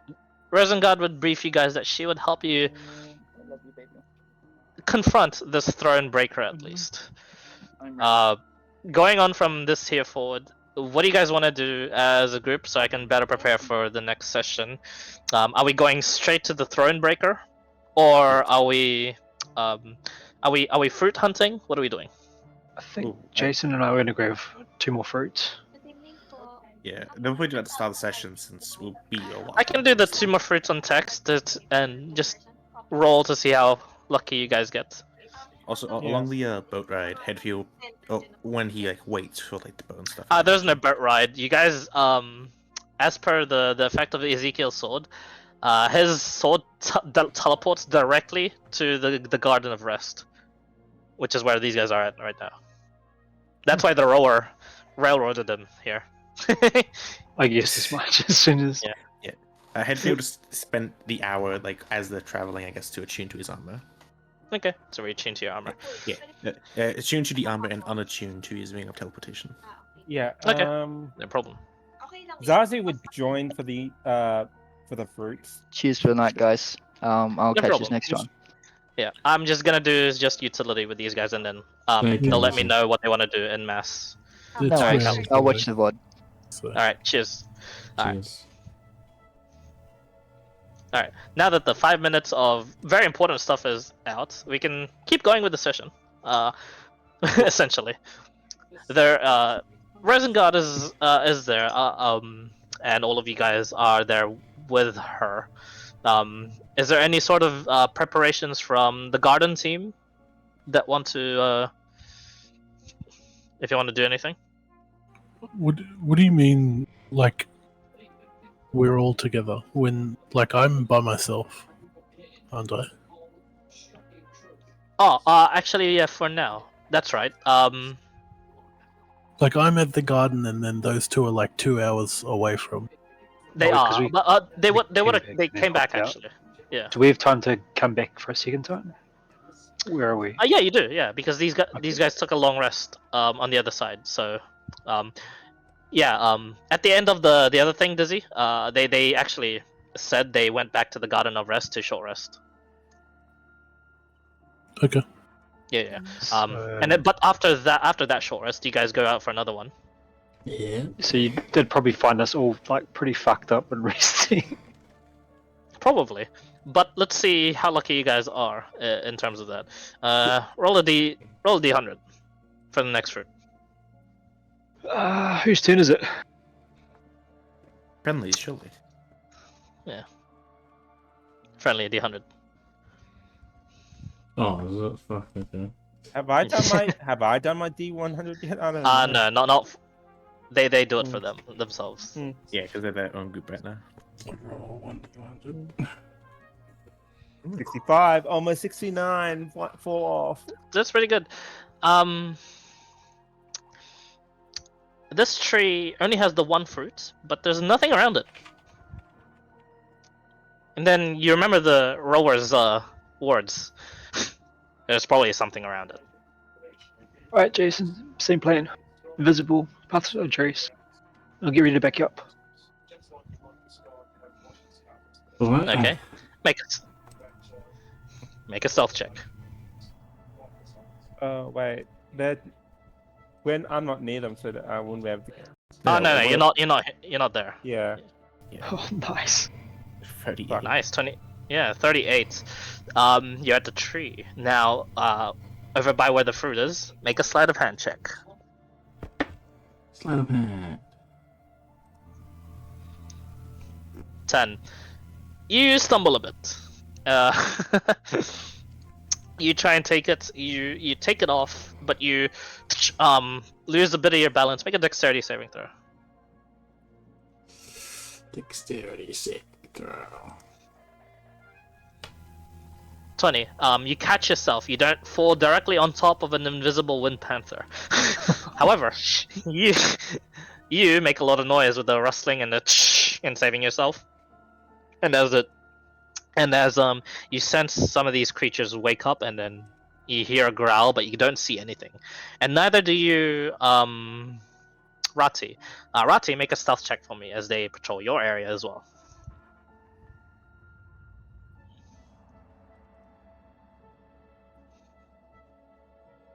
Yeah, not 27. It's pretty good. And eventually, you guys find a bit of a lull in the action to actually get the hell out of there and avoid a fight with that eventually. It takes another 2 hours of just waiting for the Wind Panthers to actually just there's like a better like sort of a window of opportunity for you guys to escape, and you do so. You get a second fruit. Looking for the third. Go for another one. Roll D100. My turn, I guess. Yeah. Yes. That's pretty bad. But what on the spectrum of bad is it? 17. You guys are pretty lucky. This is bad in its own. This is bad in its own way. You spend the next 6 hours combing in the outskirts of the of the Garden of Rest. Yet there is no more trees. However, you do make a stealth check actually, since you guys are all at a stealthy pace. You wouldn't have passed without a trace because 6 hours have passed. I can I can pact do- and just keep running it. You'd have to short rest in between. I'd say I can. then you do wouldn't cover that much distance. I can Can do. do 3 castings. How many can you do friendly? I can cast. Well, I got 13. Keep on. Okay, Reminder, I'll friendly roll can't to speak fast because he's invisible, isn't he? It's not cloak. No matter. It doesn't matter. The cloak is It's like greater. I can. I'll turn roll a invisible I'll roll a anyway. d6. On a Action. 5 and a 6, this happens in the hour in which you do not cast the pass without a trace. But essentially, with those casts, you have 4 out of the 6 covered. 5. So, roll a stealth check for me without pass without a trace. All right. 17. All right. Not bad. Not bad. Nothing seems to happen. Absolutely nothing. And that's a bad thing. Combing through the entirety of the forest with the locate object as well. BRB. At first with the sort of like quick sort of border patrol that you guys do, running around, and then going outwards a little bit. You don't find any more fruits around here. You're gonna have to do what the rower said and go more west into the forest of the sleeping angels, or maybe closer towards the mountains where the trees are a bit more dense. But there's no more of the fruit, but you have 2. Or you can always circle back to the fruit with 11 on it. 10. Yeah, 10 now, yes. I guess we could check it out, see if the angels chilled out again. Okay. It's been a few hours. It has been a few hours. You check it out. The angel is awake and is patrolling. What do you want to do, Jason? Wow. Let's do it. Yeah. I guess we back off, rest for an hour, restore all our slots and shit, and then go to the Angel Fresh. Alright. Go to the Angel first. Alright. Return back to Bandle. Yeah, you Oh, return and just back. rest further back. Oh, rest Because further we're back. 2 hours out, right? You're only 2 hours out, so yeah. Oh, okay. You can rest there. You can brief Bandor as to what has transpired so far, and you go back to towards that area. Yeah, the angel is now awake. It seems to be there's fresh bodies of the Wind Panthers. Actually, there's 2 of them that are fresh there. The corpses are piling up, but at the same time they seem to be disappearing. Some of them at least. So same plan. Pass without a trace. Going in. Yep, Long Strider 2. Long Strider on Jason. All right. On Hi, both Jason. of us. We're burning slots because it's pack slots. Yes. See invisibility. See invisibility. All right. Okay. Stealth. Yeah. Stealth check, Jason. Straight roll. Wait, what? That is Ah. crazy. Straight roll. Yes. What? Because Oh. a solar has true sight. Oh, does he? Could we have like got it from behind? And yeah, Like- that is exactly what you do. You wait until it goes from you take it from behind. What You the- take yourself why? away from it, and you step towards it's a very clear opening. You're watching this in the distance, Rati. You're thinking to yourself, he's not gonna step on that. He does. I Step shadow on a stepped stick and that was ran. in front of him. Shadow step and ran away. As you shadow step and run away, there's an immediate like chill down your spine. Make a wisdom saving throw.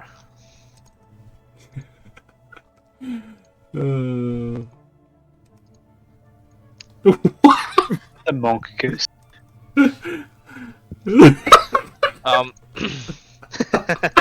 So this is what This is happens. bullshit. Why do you have to say? Oh, fuck it up. My little argument Yeah. back is you said it after I rolled. I'm not gonna warn you of what an enemy has on its sights. To be fair, he gave you a really big hint earlier saying roll at normal the last time you stealthed against it. Correct. Yeah. I don't know. You feel marked, as if all of a sudden your vision goes black, Jason, and you just see eyes open up, and these humanoid yellowing, burning eyes that just open up, and that's all you can see. Jason, you're blinded.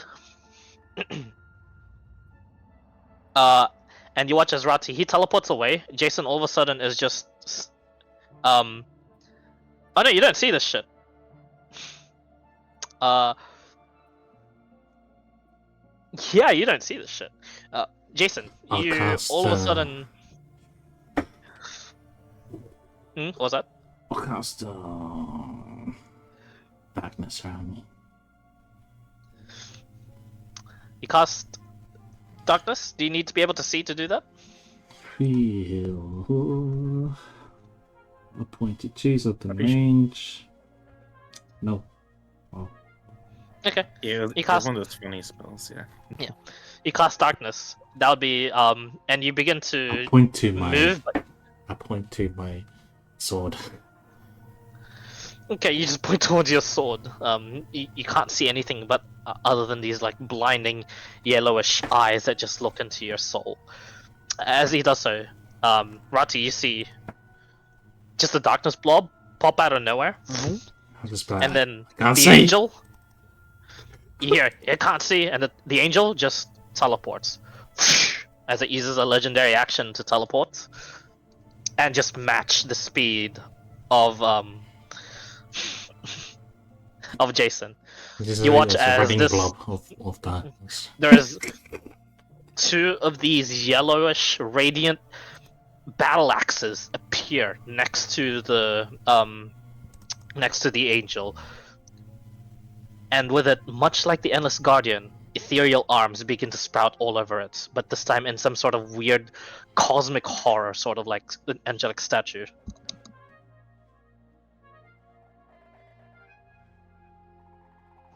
Doesn't seem to have noticed me. It doesn't notice you because in the next session, I'm gonna start the next session with multi-attack onto Jason. Actually, because they spent so long going around looking for stuff, we might teleport mid-fight, huh? What was that, sorry? Yeah, you might teleport mid-fight. But this is just Rati and Jason with right now. I'm going to... That is it for the session. I did not expect these guys to jump right back in. Holy moly. That You guys have some natural one balls. with natural one again. To is be so fair, lucky. a lot of your gambles have paid off, and it has been ridiculous that none of them have been punished. I think this is used coming our- around now. Yeah, we I think the used our luck is luck being in this, I used. I'm thinking Zazu's what do you call it, channel divinity with the self check advantage would have helped. I have to admit, my gambles have been paying shit lately, so Yeah. Oh, Ezekiel Clive, has been down to up. Yeah. Jason, I named my, him. my, yeah, I saw. My monk friend, good luck.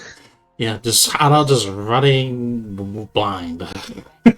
Yeah, running blind. Trying hopefully it's Rat- like aware, and then maybe Ratty Yeah, can go in Ratzi, and Ratzi, steal the some. thing you couldn't, the steal thing some you heard was fruits. I can't see. He's got the fruit, Yeah, right? Because I wouldn't hold it.